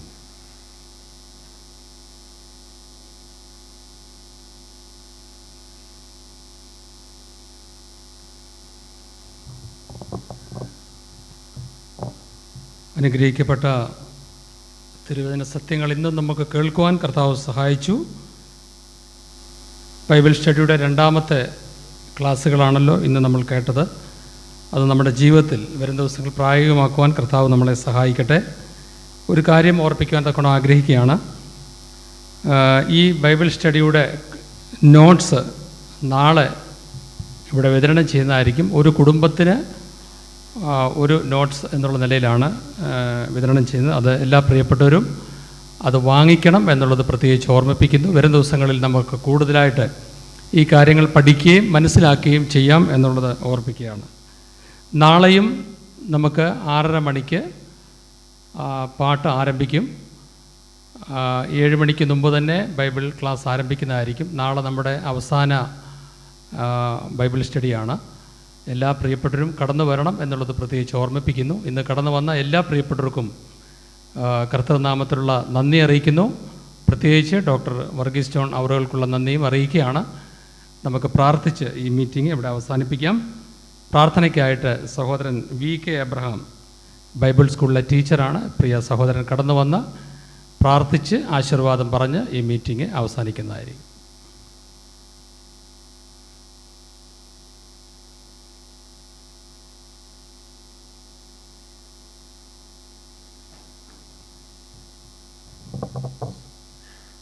നമുക്ക് പ്രാർത്ഥിക്കാം. Thank you brother. ഞങ്ങളുടെ വാഴ്ത്തപ്പെട്ട കർത്താവേ, അനുഗ്രഹീതമായ ഈ രാത്രിക്കായി ഞങ്ങൾ അങ്ങയെ സ്തുതിക്കുന്നു. വിലയേറിയ ആത്മീയ സത്യങ്ങൾ കർത്താവായ യേശുക്രിസ്തുവിൻ്റെ ശിഷ്യത്വം എന്നുള്ള ആ ശ്രേഷ്ഠ ആശയത്തെക്കുറിച്ച് സംസാരിപ്പാൻ നിൻ്റെ ദാസനെ നിൻ്റെ പരിശുദ്ധാത്മാവിനാൽ നിറയ്ക്കുകയും ദൈവവചനത്തിലെ ശ്രേഷ്ഠമായ സത്യങ്ങൾ ഞങ്ങളെ തരുവാൻ തക്കവണ്ണം അവിടുന്ന് പ്രസാദിച്ചതിനായി സ്തോത്രം. ശിഷ്യത്വത്തിൻ്റെ വിവിധ വശങ്ങൾ ഞങ്ങളെ കേൾക്കുവാൻ തക്കവണ്ണം ഇടയായി തീർന്നു. അത് എത്രമാത്രം ശ്രേഷ്ഠമാണെന്നുള്ളതും അതിനെന്തൊരു വില കൊടുക്കേണ്ടതായിട്ടുള്ളത് എന്ന് ഞങ്ങളെ ഓർപ്പിച്ചതിനായി സ്തോത്രം. അനേക വിഷയങ്ങൾ ഞങ്ങൾ കേൾക്കുകയും ഗ്രഹിക്കുകയും ചെയ്തത് ഞങ്ങളുടെ ജീവിതത്തിൽ പ്രായോഗികമാക്കി കർത്താവിൻ്റെ ഉത്തമ ശിഷ്യന്മാരായി ഈ ഭൂമിയിൽ വെളിപ്പെടുവാൻ തക്കവണ്ണം ഇടയാകണമെന്ന് പ്രാർത്ഥിക്കുന്നു. ശിഷ്യന്മാരാക്കുക എന്ന ആശയത്തിലാണല്ലോ അവിടുന്ന് ഈ ഗ്രേറ്റ് കമ്മീഷൻ ഏൽപ്പിച്ചത്. കേവലം വചനം പറഞ്ഞു പോയി എന്നുള്ളതിൽ സംതൃപ്തരാകാതെ അതിൻ്റെ പൂർണ്ണതയിൽ നിവർത്തിക്കുവാൻ തക്കവണ്ണമുള്ള ഉത്തരവാദിത്വം ഞങ്ങൾക്കുണ്ടെന്ന ബോധ്യത്തോടുകൂടെ ഇത് ഞങ്ങൾ ചെയ്യുവാനും ഞങ്ങളിൽ തന്നെ ആകുവാനും കൃപ തരണമെന്ന് പ്രാർത്ഥിക്കുന്നു. നിൻ്റെ വചനത്തിൻ്റെ പ്രകാശം, പരിശുദ്ധാത്മാവിൻ്റെ നിറവ്, ശുശ്രൂഷയ്ക്കുള്ള എല്ലാ കൃപയും നിൻ്റെ ദാസന് കൊടുത്തതിനായി സ്തോത്രം.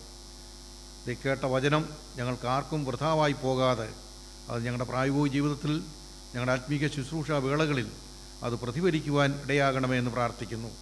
കടന്നു വന്ന എല്ലാ ദൈവജനത്തിനായി സ്തോത്രം.